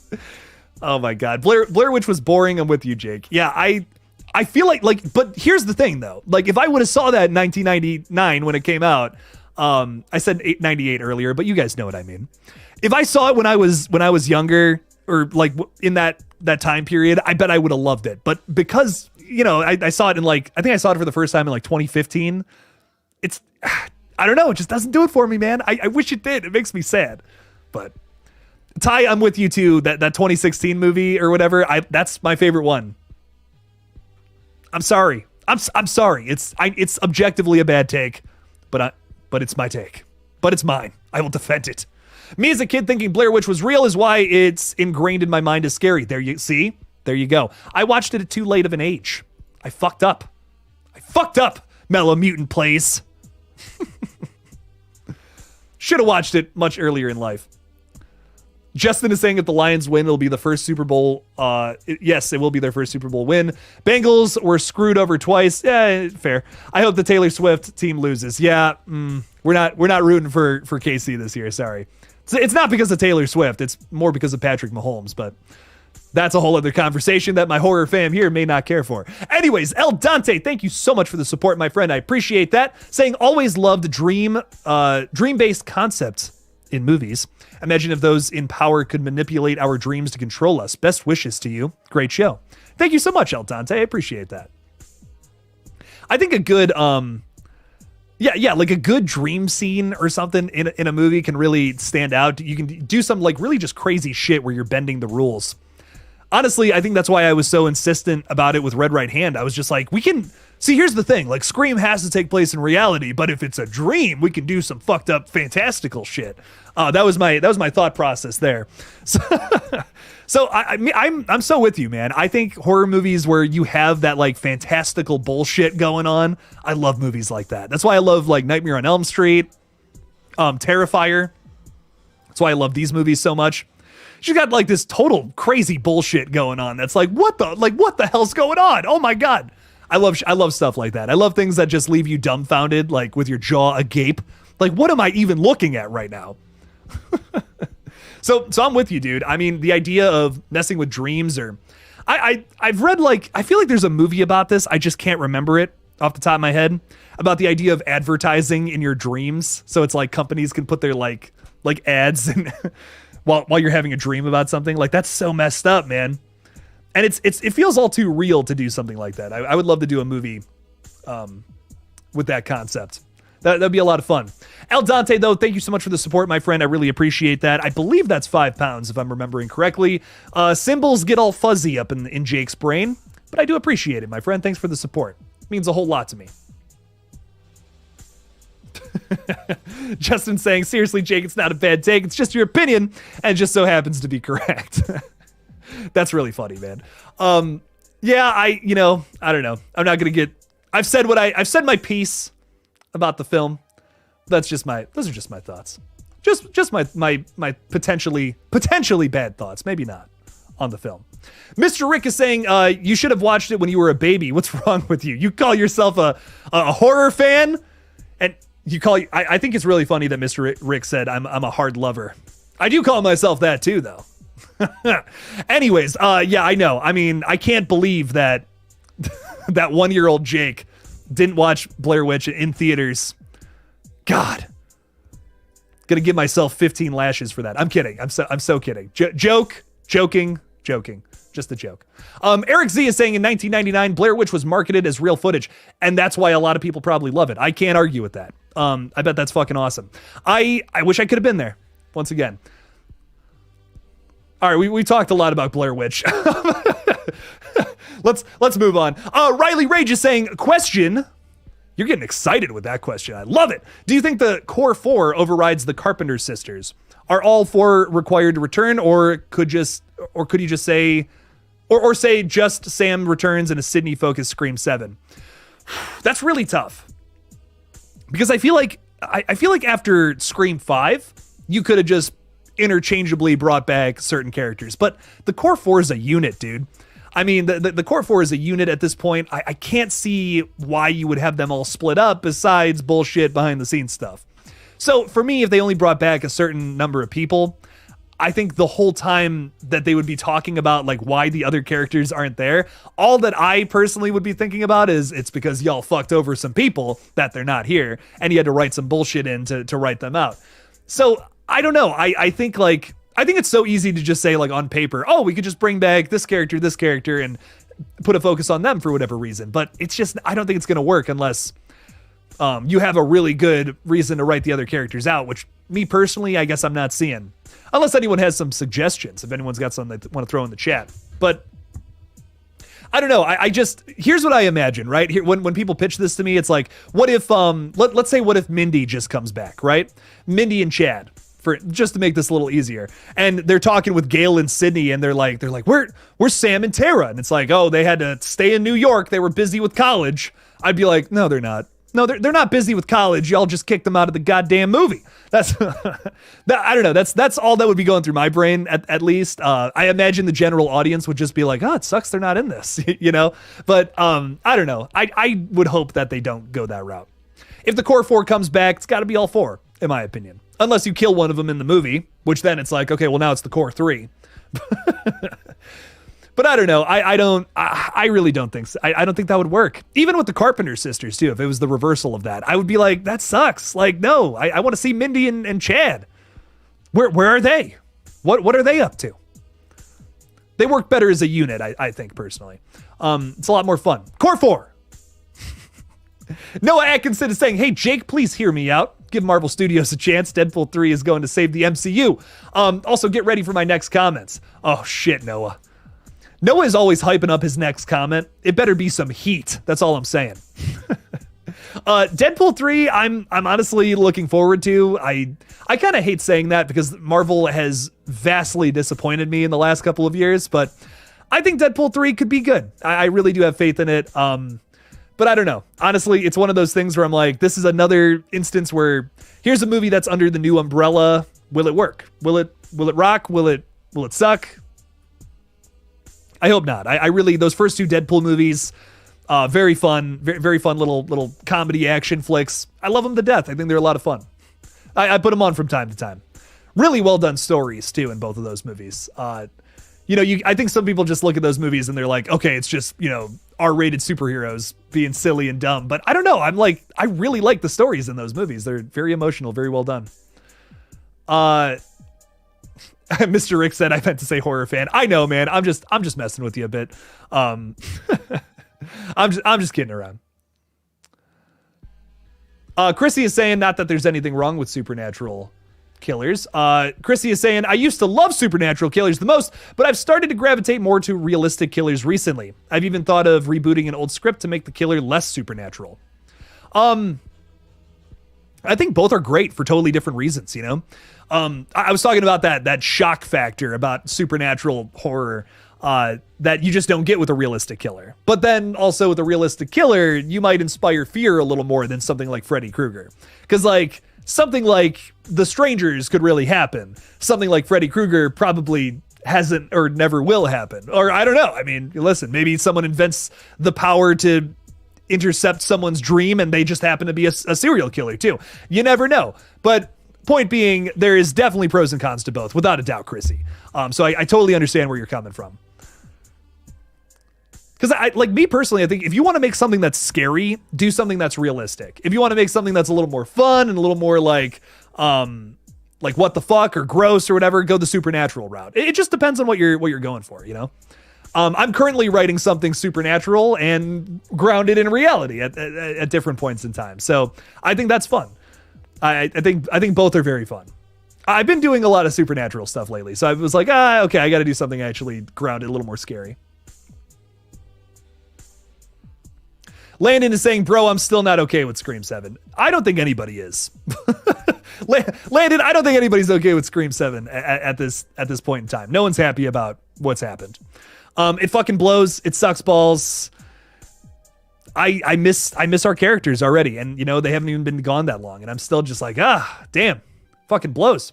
And I think the biggest thing that sucks about it, too, is like, you got Halloween to do 3 movies. And however you feel about Halloween Ends, like, they got to do 3 movies with those characters. And that to me is like, okay, well, we fulfilled the story here. And while a lot of people are looking back on 6 and saying that's a nice ending for Sam Carpenter and Tara, I still think they deserve that 3rd movie, man. They're good enough characters for that. And me personally, considering what they did to Andy Matichak's character in Halloween Ends, I'm starting to think that I like Melissa Barrera and Jenna Ortega, these characters, even better than the Halloween characters, just because I don't know, they just kind of decided to stop writing those stories in the 3rd entry. So I think Scream 7 could have been something great, but who knows what it's going to be now. I don't know. I want it to be good, though. I want whatever comes next to be good, and I'm going to look at, you know, I'm still going to watch it, whatever it is. I know some people are already like, I'm boycotting it, I'm not watching it. People were saying that about Scream 6, though, and, you know, everyone still ended up watching that movie, so I don't know. I'm excited to see what comes from it. I hope it's good. God, I got my fingers crossed that it's good, but I just have some bad feelings in my bones and my gut saying that it's not going to be good. Riley Rage is saying, I only see a Sam return, but I agree. Corp 4 is now its own superhero unit, for better or worse. Yeah, I mean, I can, in the realm of, you know, what's realistic, I'm with you, Riley. Like, I feel like maybe one person will return for the next movie or something crazy like that, but I don't know. I don't know if it's actually going to happen or not. I hope so. I mean, I imagine, like, just imagining what like Spyglass is probably up to right now is they're probably begging on their hands and knees for Sydney, for Sydney to come back, for Neve Campbell to, you know, strike some kind of deal with them. We'll just have to see. Fingers crossed, man. We get an update on that soon. I need something. Chrissy is saying Deadpool 2 is a 10 out of 10. Very nice. Marley Kai is saying I only watched the MCU for Elizabeth Olsen, Scarlet Witch. Entirely fair. Doctor Strange, Multiverse of Madness, while I wasn't like, it's not a perfect movie, I still had a really good time with it. It was a lot of fun. And Elizabeth Olsen gives a great performance, so there's that. Smells Like Teen Horror is saying the first Paranormal Activity is better than the Blair Witch Project. I'm with you there. I really like the first Paranormal Activity. I watched this with my nephew like a couple of months ago, and dude I actually can't say it on the air because he didn't know what he was saying, but he dropped the hardest bar, like the funniest thing I have ever heard a human being say about a character in a horror movie, and it sent me into a fit of laughter. But like I said, I can't repeat it on here. I'll get in trouble. I will most likely get in trouble. Oh, do I get to get off soon? Oh, ladies and gentlemen, something else I want to pitch is that I'm going over to Craven Something Scary's page after this stream is over, and we're going to be talking about Scream 7 a bit more. How about them apples? That is at 10:30 tonight. That is today, right? The 22nd? Yeah. Okay, so 10:30 tonight, I'm going over to Craven Something Scary's page. I'll probably be streaming until then. We're going for a long one tonight. And we're just going to talk Scream 7 theories, see if it's going to be good or not, once again. Pitch some ideas back and forth, so I'm excited for that. I was just checking the time because I did not know when he was going to go live, but I'm probably going to go for I'll probably go for another hour. Why not? Why not? Eric is saying Scream 7 in space. It's that time. Is it time to jump the shark yet? Is it time to do that? I mean, honestly, maybe, I don't know, but oh man, when that happens, you know, it's over. The dream is over at that point, right? Screamin' Ice Cream is saying, what if the killer in Scream 7 was the actor of Charlie Walker and his motive was being so low on people's Ghostface list since 2011? Maybe Ethan's actor could have a similar motive. You're stepping into some really interesting territory here, though. The idea of some of the actors who have been in the Stab films potentially becoming Ghostface killers. I love that. I actually think that would be so cool. And something that's been set up in 5 and 6 now is that fans hated Stab 8. So, I mean, who starred in Stab 8? Who was under the direction of Rian Johnson that might want to go knife happy and start stabbing people? I'd be down to see something like that. That might be fun. And it's different than Roman, too. You know, like Roman, sure, was the director of Stab 3, but his motive hardly has anything to do with that. Just the idea that he's in Hollywood. That's really it. And, you know, Sidney's secret brother. But, you know, we don't need to talk about that soap opera twist. Point being, if someone like from the Stab film started killing people because it's like, you ruined my career with this dumb movie or something, and he blames, I don't know, so maybe the rest of the cast. Once again, my brain is working in the realm of what if Scream 7 is going to be a reboot with all new characters? This is a route that could go. That could be fun, actually. I kind of don't hate that. Interesting stuff. You're stepping into some interesting territory, like I said there. I like that. Let's not bring up Halloween Ends again. I'm sorry, Justin. I bring it up all the time. I'll stop. We're done talking about it here after I say this next point. But like, there's just so many things about that movie where I'm like, this is exactly why I'm not crazy.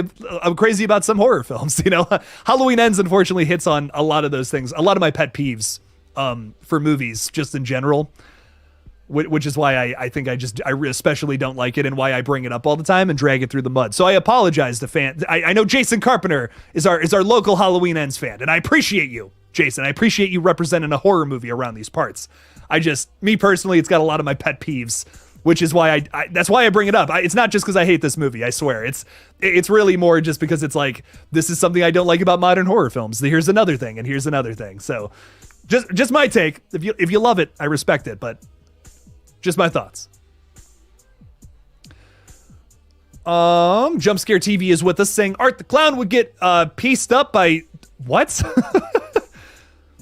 Oh, are we talking about this thing from earlier about MMA fighters going up against Art the Clown? I think Art the Clown would probably kill most people. I brought this up in my video today. Art the Clown plays dirty. You know, he might have a scalpel in his back pocket or something and start slitting throats. And it's like, Art, come on, you're not supposed to kill anybody in the ring. Come on, man. Dude, they're all just disappointed in him. What the heck, man?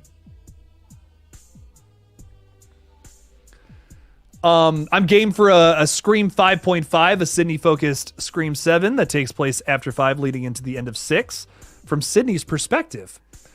I wouldn't hate that either. And, you know, something else that would work about that, Riley, is like all we know about Sydney from that movie is that she's just in a cabin somewhere. That's all we know. And something else that was introduced in Scream 6 is that there's multiple ghost faces out there at the same time. So who else might be donning the costume and robe at this time and place? I would be excited to find out, and maybe they're already going after Sydney. Ooh. I'm very into that though. I think Riley, that's a great idea. So I'm all about that. Corey Cunningham is a flat out a good character. You can have that opinion. That's all good. You can have that opinion. I will. That is so fine. Eric is saying, ever notice Tatum is never mentioned by Dewey or Sydney ever again after the original? There's an urn for her in Scream 5, but other than that, nothing. Tatum's back to defend her own honor. Yeah, actually, didn't that come from what did that come from? Wasn't there some kind of criticism about Screams like 2, 3, and 4 that Dewey never said anything about that, so that's why they put it in 5? I feel like that was part of that, but I might just be coming up with that out of my ass. I don't know.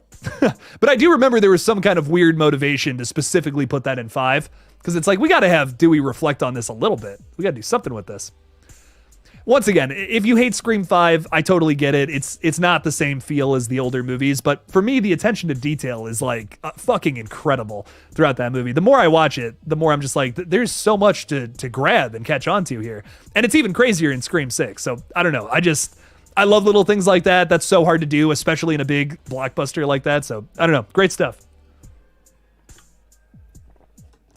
set design and editing and all these little things, you know, I mean, it's an art form.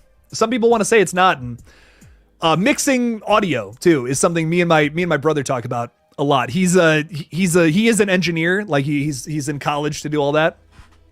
And he talks about like sound mixing nowadays. And he's like, everyone just does it the exact same way so that everything sounds the same and sounds, you know, objectively good, so to say. But back in the day, they used to, you know, mix things weird. Like the Beatles, like old Beatles is mixed so fucking weird, but it sounds great because of that. It's an art form that is unfortunately slowly just being phased out in order to just make everything sound what is considered objectively good. But that's no longer art. You know what I mean? That's just making something that you think people are going to like, which is different in my opinion. So I don't know. I think that kind of applies to movies, that applies to music. It's interesting stuff, you know? Not everything should be so cookie cutter. JT Owsley is saying, name 6 horror movies to describe yourself. Mine are It Follows, The Shining, Terrifier, When a Stranger Calls, I Know What You Did Last Summer, and Texas Chainsaw Massacre 2003. Great choices, JT. I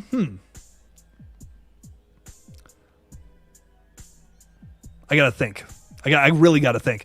Okay, so Terrifier 2 would be one of mine. I'm just going off of like my favorite horror movies as of right now. Fuck it, I don't care. Terrifier 2, A Nightmare on Elm Street, Scream 6, because Scream 6 is just, I don't know. That's my weird little favorite movie. It's not the best from that franchise, of course, but I just love it for what it is. 31 from Rob Zombie. I fell in love with that movie recently. That's great. Oh, you know, the original Texas Chainsaw Massacre, I think, is up there, in The Fly. You got to put I knew The Fly was going to be on there. Come on, baby. But I would probably go with those 6. I feel confident in that. Those are probably some of the ones in my rotation recently that are just like very, very near and dear. Sorry, everybody. Ooh, got a little something in my throat. That sounded gross. Logan is saying, what horror movie coming out this year are you the most excited for? Terrifier 3 without a doubt, without a stutter, even though there was a lot of stuttering in that last sentence. Terrifier 3, all the way, baby. I'm so excited for it. But I am very excited there's a lot of other horror flicks to be excited for this year. We got The Wolfman coming out from Lee Winnell. We got Abigail coming out from Radio Silence. Can't wait for that. Us Radio Silence fans have been eating good the last 3 years, let me tell you. Scream 6. Now Abigail, I'm hyped. Oh, cannot wait for this new one. Kind of shocked that Samara Weaving's not in this one. We got Catherine Newton though, and Melissa Barrera, and Dan Stevens and Giancarlo Esposito. It's got a great cast. I'm excited for it. What else is coming out this year that I'm forgetting about? Maxine, but we don't have a release date yet, so I'm just like, ugh. I want to talk more about it, but we just know nothing about that crazy film. Maxine's gonna be great whenever it comes out, hopefully soon. What the fuck else is coming out this year that I'm totally forgetting about? That Lisa Frankenstein I'm excited about. I believe it's coming from a similar creative team as Jennifer's Body, if I'm remembering correctly. So that one is definitely high up on my list. That comes out soon, actually. That's February. I was excited for Founders Day, but that ship has long sailed. What else is coming out this year that I'm forgetting about? The VHS 7, whatever the fuck it's going to be called. I think it has a title, I'm just not remembering it. There's a new VHS coming out this year, which I love those dumb movies. Oh my God, they're so fucking crazy. Can't get enough of those. Make 100 more VHS flicks, please. What else is coming out this year that I'm forgetting about? I know Black Phone 2 and Megan 2 are coming out next year, which I am hyped for. We talked about Smile 2 earlier. Smile 2 is going to be fucking banging. So that's up on my list as well, for sure. But I don't know. I think 2024 is going to be a good year. I'm hoping it's better than 2023. But what I will say is that we're off to a pretty bad start. I have not seen anything that really blew me away yet. Or not even something that was like middle of the road. Like unfortunately, all the movies I've seen in theaters this year so far have been pretty disappointing. Which makes me sad. There was usually, you know, at least for me, the last 2 Januaries, there's been at least one movie that kind of blew me away. And this year, not so much. Makes me a sad little guy. A sad little fella. If they're going to use the skeleton of Scream 3 to make 7, I don't want the movie. Please just don't make Scream 7.3. Yeah, no, I'm with you. I don't want them to do that either. There was rumors that came out about, oh my God, sorry, words totally slipped my mind. There was a lot of rumors that came out that said like it was going to go to Hollywood again and stuff. I just don't buy that. I mean, they took there's so much attention to detail with Scream 6 in order to make it not the same thing as Scream 2, which people will disagree with me on. That's totally fine. I respect your guys' opinion. I think that they did a great job at making it not all about the college stuff, like how they did in Scream 2. It's more about New York City, and that to me is like, okay, that's a really good way to differentiate yourself from Scream 2, even though your characters have the same reason for moving from point A to point B because of college. So for me, I thought that really worked. I really enjoyed that about Scream 6. It wasn't too Scream 2 until we got to the end, but that's a whole different thing. Whole different argument there. I think Scream 7 needs to really just avoid the Scream 3 plot lines. Nothing about Hollywood, nothing about the stab movies. Try to go down a different path. That'll make it really stand out and just make it its own Scream film. I'm with you, Queric. I don't want Scream 3, the remake, you know? I'm not a fan of that. I think both Screams 5 and 6 kind of lean into the movies that they're not copying, but definitely borrowing a little from in their third acts. Like Scream 5 takes place at the same house again, and they even make fun of themselves for that. I feel like personally that's a mistake. We should have had a different third act setting, even though Stu's house is pretty cool. It's a great setting, but I don't think we needed to go there again. Scream 6 though, I love the final setting for that one. The Ghostface shrine is probably one of the coolest set pieces in the entire franchise. So for me, I really didn't mind that. It's more just so about the killer reveal being very obvious in the same way that Scream 2's killer is obvious. And that makes me kind of sad. I'm like, what? Why would you copy that? Why wouldn't you try to make that something better? But I don't know. So you make some good points there, my friend. Eric Z is saying, I really love how Scream 5 and 6 flipped the script on the opening kills, going so far as the victim surviving. Yes, no, I'm with you there. 5 is, well, okay, here's my thing with it. 5, it was a shock that Tara was still alive. That was cool. I'm not crazy about the fact that they show Tara basically die, and then they cut the title card, and then she's fine a minute later. That, I don't know if I was crazy about that, but I do agree. I like the shocks. I like the surprise. That's fun. 6's opening scene, I think, is just reinventing the wheel in a lot of ways. It's a very interesting opening scene. That makes me want more of that. I really want to see just a whole Ghostface movie.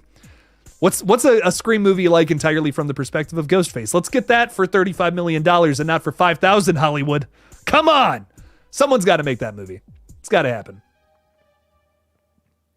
House of a Thousand Corpses and Texas Chainsaw for me. Oh, I just watched House of a Thousand Corpses. Oh, that's such a good movie. I love that movie to death. Like, I don't know. Say what you will about Rob Zombie. I mean, he's got some misses under his belt for sure, but dude, that movie's so good. Oh, I love it. James is bringing up another movie that's coming out this year I'm excited for. Robert Eggers' Nosferatu. I keep forgetting about this one anytime I talk about 2024 horror. I think it's because it's like right at the end of the year, you know? Like I'm just forgetting about it, but I am very excited for this one. Robert Eggers, his first 3 movies are kick-ass in my opinion. I fucking love them. I'm very excited to see what he does with Nosferatu. And Ari Aster, dude. I mean, talking about some of these other people in the same weird little subgenre of horror. Ari Aster's got this crazy fucking like Western horror movie coming out sometime soon. I believe it's filming this year and it'll most likely release in 2025. It's called Eddington, and I'm very hyped for it. Beau is Afraid. I don't think I've ever been so upset after seeing a movie. I have never been so filled with anxiety. It ruined my day, frankly. And I kind of never want to watch it again, but I still want to see Ari Aster movies. I'm not going to lie. This guy he knows how to get in my head and fuck with me, and that scares me. Same with Robert Eggers, though. He does a really good job with horror period pieces, so I'm excited to see what he does with this.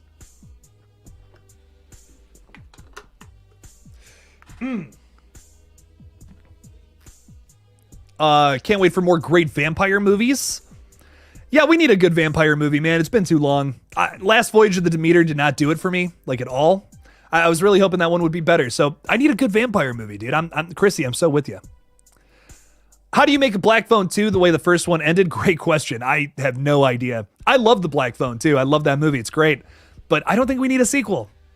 Maybe that's a hot take. I don't think we need a dose on that one. I'm excited to see whatever Scott Derrickson does with it, though. I mean, he's such a good director. Like, whatever he touches, I'm going to be there. It is kind of funny, though, that his segment in VHS 85 is kind of just the Black Phone again. I don't know if you guys saw that or not, but that was bizarre. I was like, really? Oh, okay, cool. It's kind of his like original.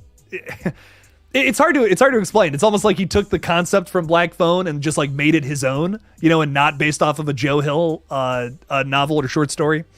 Was that a novel? Was Black Phone a novel or a short story? I can't remember off the top of my head.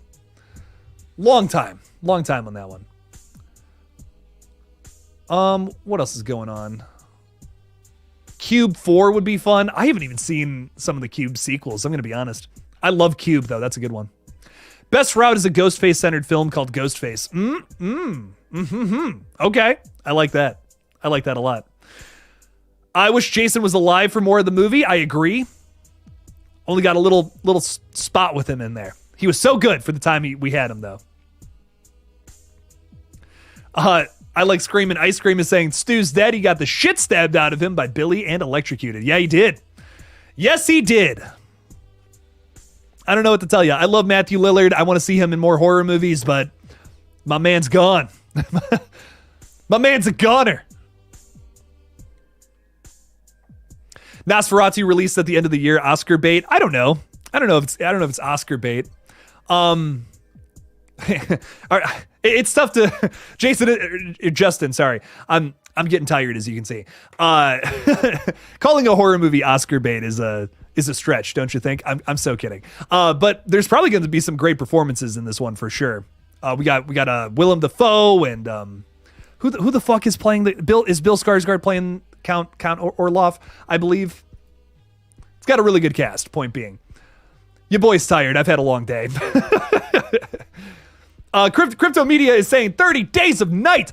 Love this movie. It's one of my favorite vampire movies, if not my all-time favorite. That and The Lost Boys might be my 1 and 2. I love 30 Days of Night. It is brutal. Rewatched this movie recently with some buddies. It's really good. I don't think my friend Karen is watching, but it was very funny. We watched this movie and she like actually passed out and fell over. We were very scared. We did not think she was going to be okay. And she was like, "Oh, I fell asleep." And it was like right when the vampires start eating and killing everybody too. And it's like, you fell asleep when all the vampires were killing people? Like, what? That's crazy. Very funny stuff. Kiki is asking a good question. I might make a video about this because I think this would be fun. Do you think Scream 7 will be like New Nightmare? I think that would be so cool. I would be so down for that. Like, what a weird change up that would be. Because, the 7th Nightmare on Elm Street film is also New Nightmare. So Scream 7 following suit. What a great way to be a tribute to Wes Craven. I think I say yes to this. Like run it, make that happen. There's so much you can do with that. Not only bringing back the original cast, but having different people live. Like, what if Drew Barrymore is the final girl of this movie? Pretty much. Like, it focuses on Nev because it has to. But what if Drew Barrymore is like a big focal character here, opposed to Courtney Cox or opposed to, Jamie Kennedy, something like that. That could be really cool. I don't know. Me personally, if I was in charge of that, I would just have all the roles reversed. I would just change everyone's place, essentially. Have someone who isn't Drew Barrymore in the opening scene and start doing some crazy fuck shit. Eric is saying of the Firefly trilogy, Rob Zombie's House of a Thousand Corpses has the most rewatchability, in my opinion. I agree, but Devil's Rejects ending is so much I love this movie, don't get me wrong, but Devil's Rejects, that ending is so good. I think it's the best. It's the best scene Rob Zombie has ever cooked up, in my opinion. It's so brutal, so depraved. I love it. Justin is saying he hasn't seen Renfield, but I heard good things about it. That's a vampire movie. Yeah, no, it's good. It's just not a conventional vampire movie. It's a horror comedy. You know what I mean? It's fun for that reason. We got Abigail coming up though, which does seem a little, on the comedy side of things, but still very brutal and bloody, which makes me happy. Renfield was bloody, but it's very comical blood. I don't know how to explain it. I'm not scared of Renfield. There's nothing about that movie that scares me. It's very goofy, more comedy oriented horror flick, where something like Abigail I feel like might be more of a 50-50 split. I enjoyed Renfield though. Definitely was not bad. I would never call this movie bad. It just wasn't oh god, I need to buy this. I need to watch this again. I don't know. Nick Cage was good. He was fun. He was very funny in it for sure. I'll give it a watch. It's definitely without a doubt worth a watch.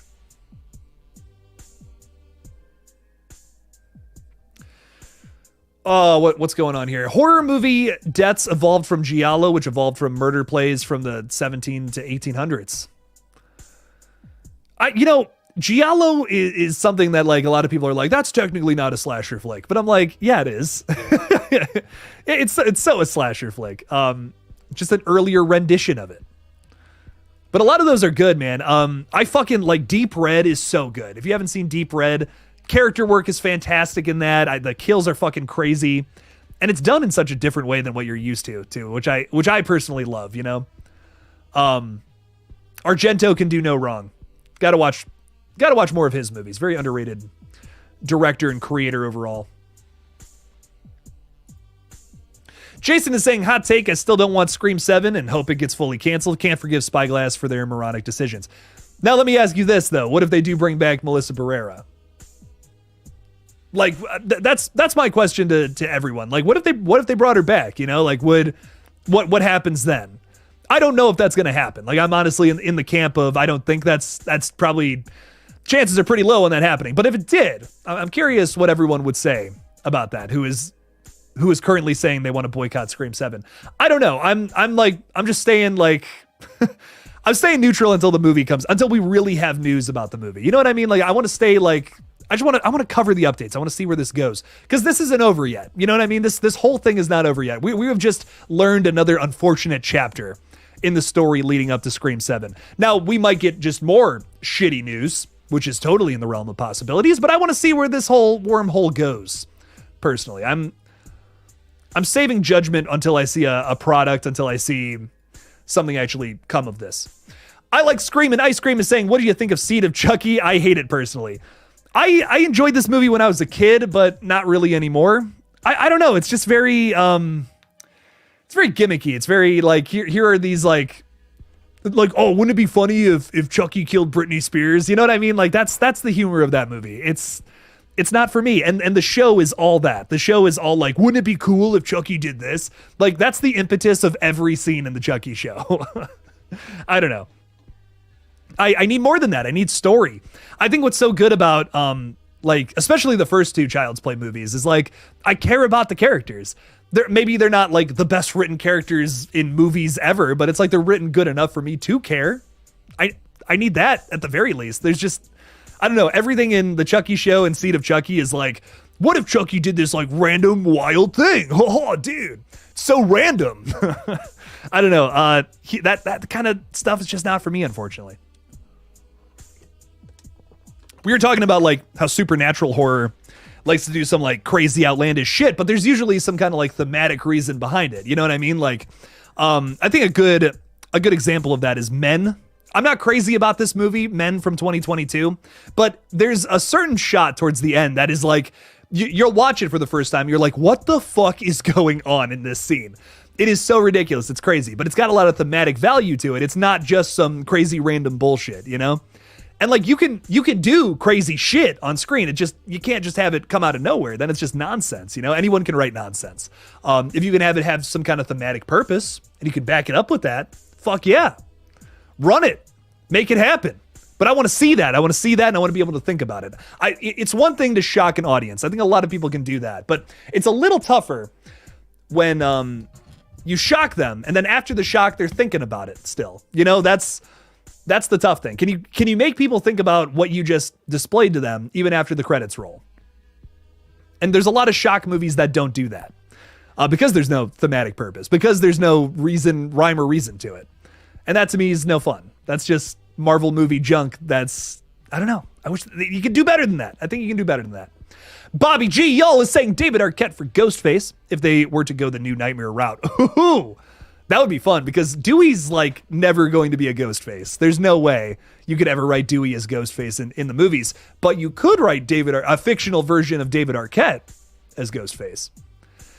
I personally would not make either Matthew Lillard or Skeet Ulrich the killer if they were to go that route. Like, I think it's more fun that way, you know? Make it like Drew Barrymore and David Arquette. I don't know why. Make it Courtney Cox and David Arquette. Fuck it. That could be really cool.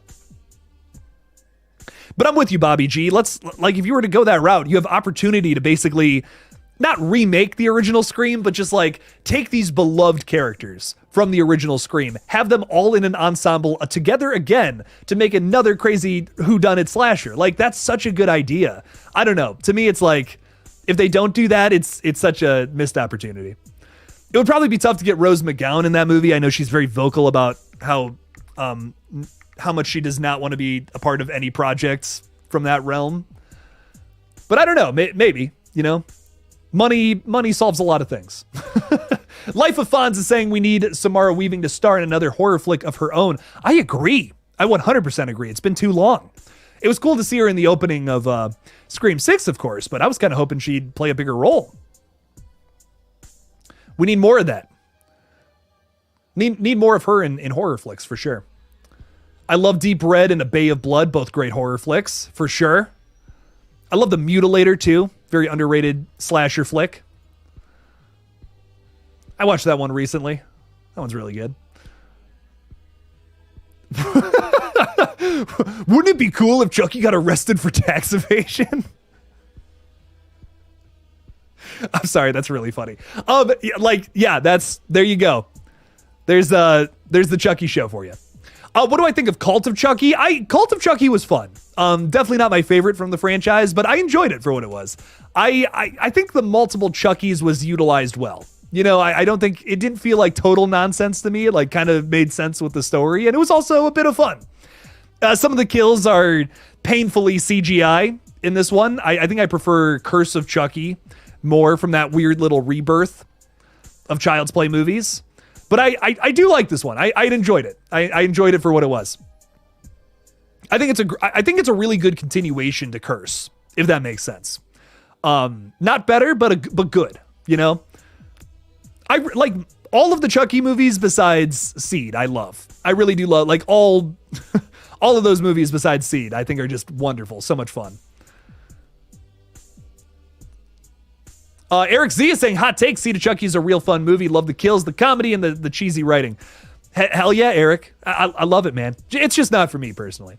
I think what I love so much about like the Child's Play movies in particular, like the first 3 or so, is like there's a story that's trying to take itself serious at the core of that. But then there's also, you know, some crazy bullshit happening in the background. Like when Chucky reveals himself to the mom in Child's Play 1, it's a little unintentionally funny, but that's what I love about Child's Play, you know? Like they're talking about with Fast X Part 2, for instance, right now. They're like, we're going to try to make the next entry in this franchise a little more grounded, a little more serious. And I'm like, no, that's what people love about Fast X is that it's so fucking dumb. It's ridiculous. It's over the top in all aspects. It's like, you guys went there already. You can't undo that with the franchise. I think for me, like, I've never been really crazy about the Fast and Furious movies, you know? So like to see essentially the seed of Chucky of that franchise, I love that. I think it's ridiculous because like I've just never really taken those movies seriously. But I think Child's Play at one point you could, arguably, you know? That's my thing about it. Like I think there's always there was a pretty good story there, in my opinion, in that first Child's Play that bleeds into 2 and kind of into 3. There's a point definitely where it goes completely off the rails, but I enjoy that. I don't know. For me, the first 3 Child's Plays, those are my favorite. Bride of Chucky is, of course, fantastic, too. It's got that Thousands feel to it. It's great stuff. Derek is saying fans would be very forgiving and be back on board for Scream 7 if Melissa and especially Nev came back. They'd forget all about the boycott talk they had in the last 2 months real quick. They probably would. Derek. Have you seen the Worm? Have you seen Worm, the horror movie where there's like a worm human thing? I don't know why that was so tough for me to read. I have not. Worm humans. I love it though. That sounds fucking crazy to me. All right, y'all. I think I'm gonna hop off. Jake's getting wrecked, and I still got another stream, like I was saying earlier. Let's get one more take in here. Jason is saying the frustration from the fans is valid, though. Melissa didn't. Okay, well, Jason, I respect your opinion. However you feel about Melissa Barrera, I just don't want to talk about the politics on this page. However you feel about that, feel your ways about it. Talk what you want to talk. I just, I look at KillJoy Jake as this safe haven away from politics and the evils of this planet, which is why I guess I just don't want to talk about it. Some people are very, very, not very happy with me for that reason. But I don't know. I would rather just create this space for people to feel safe and feel away from all the bullshit on this planet, which unfortunately we have to deal with. But thank you all so much for hanging out with me tonight. I really do appreciate you guys. It has been a blast talking with y'all. And I will be live again on Wednesday for a Scream 2 watch party. So if you want to watch Scream 2 with the community, join us then. It's going to be a lot of fun. So thanks for hanging out with me tonight. Thanks for the support, everybody. Really appreciate you guys. And as always, don't forget to kill it out there, y'all. Peace out.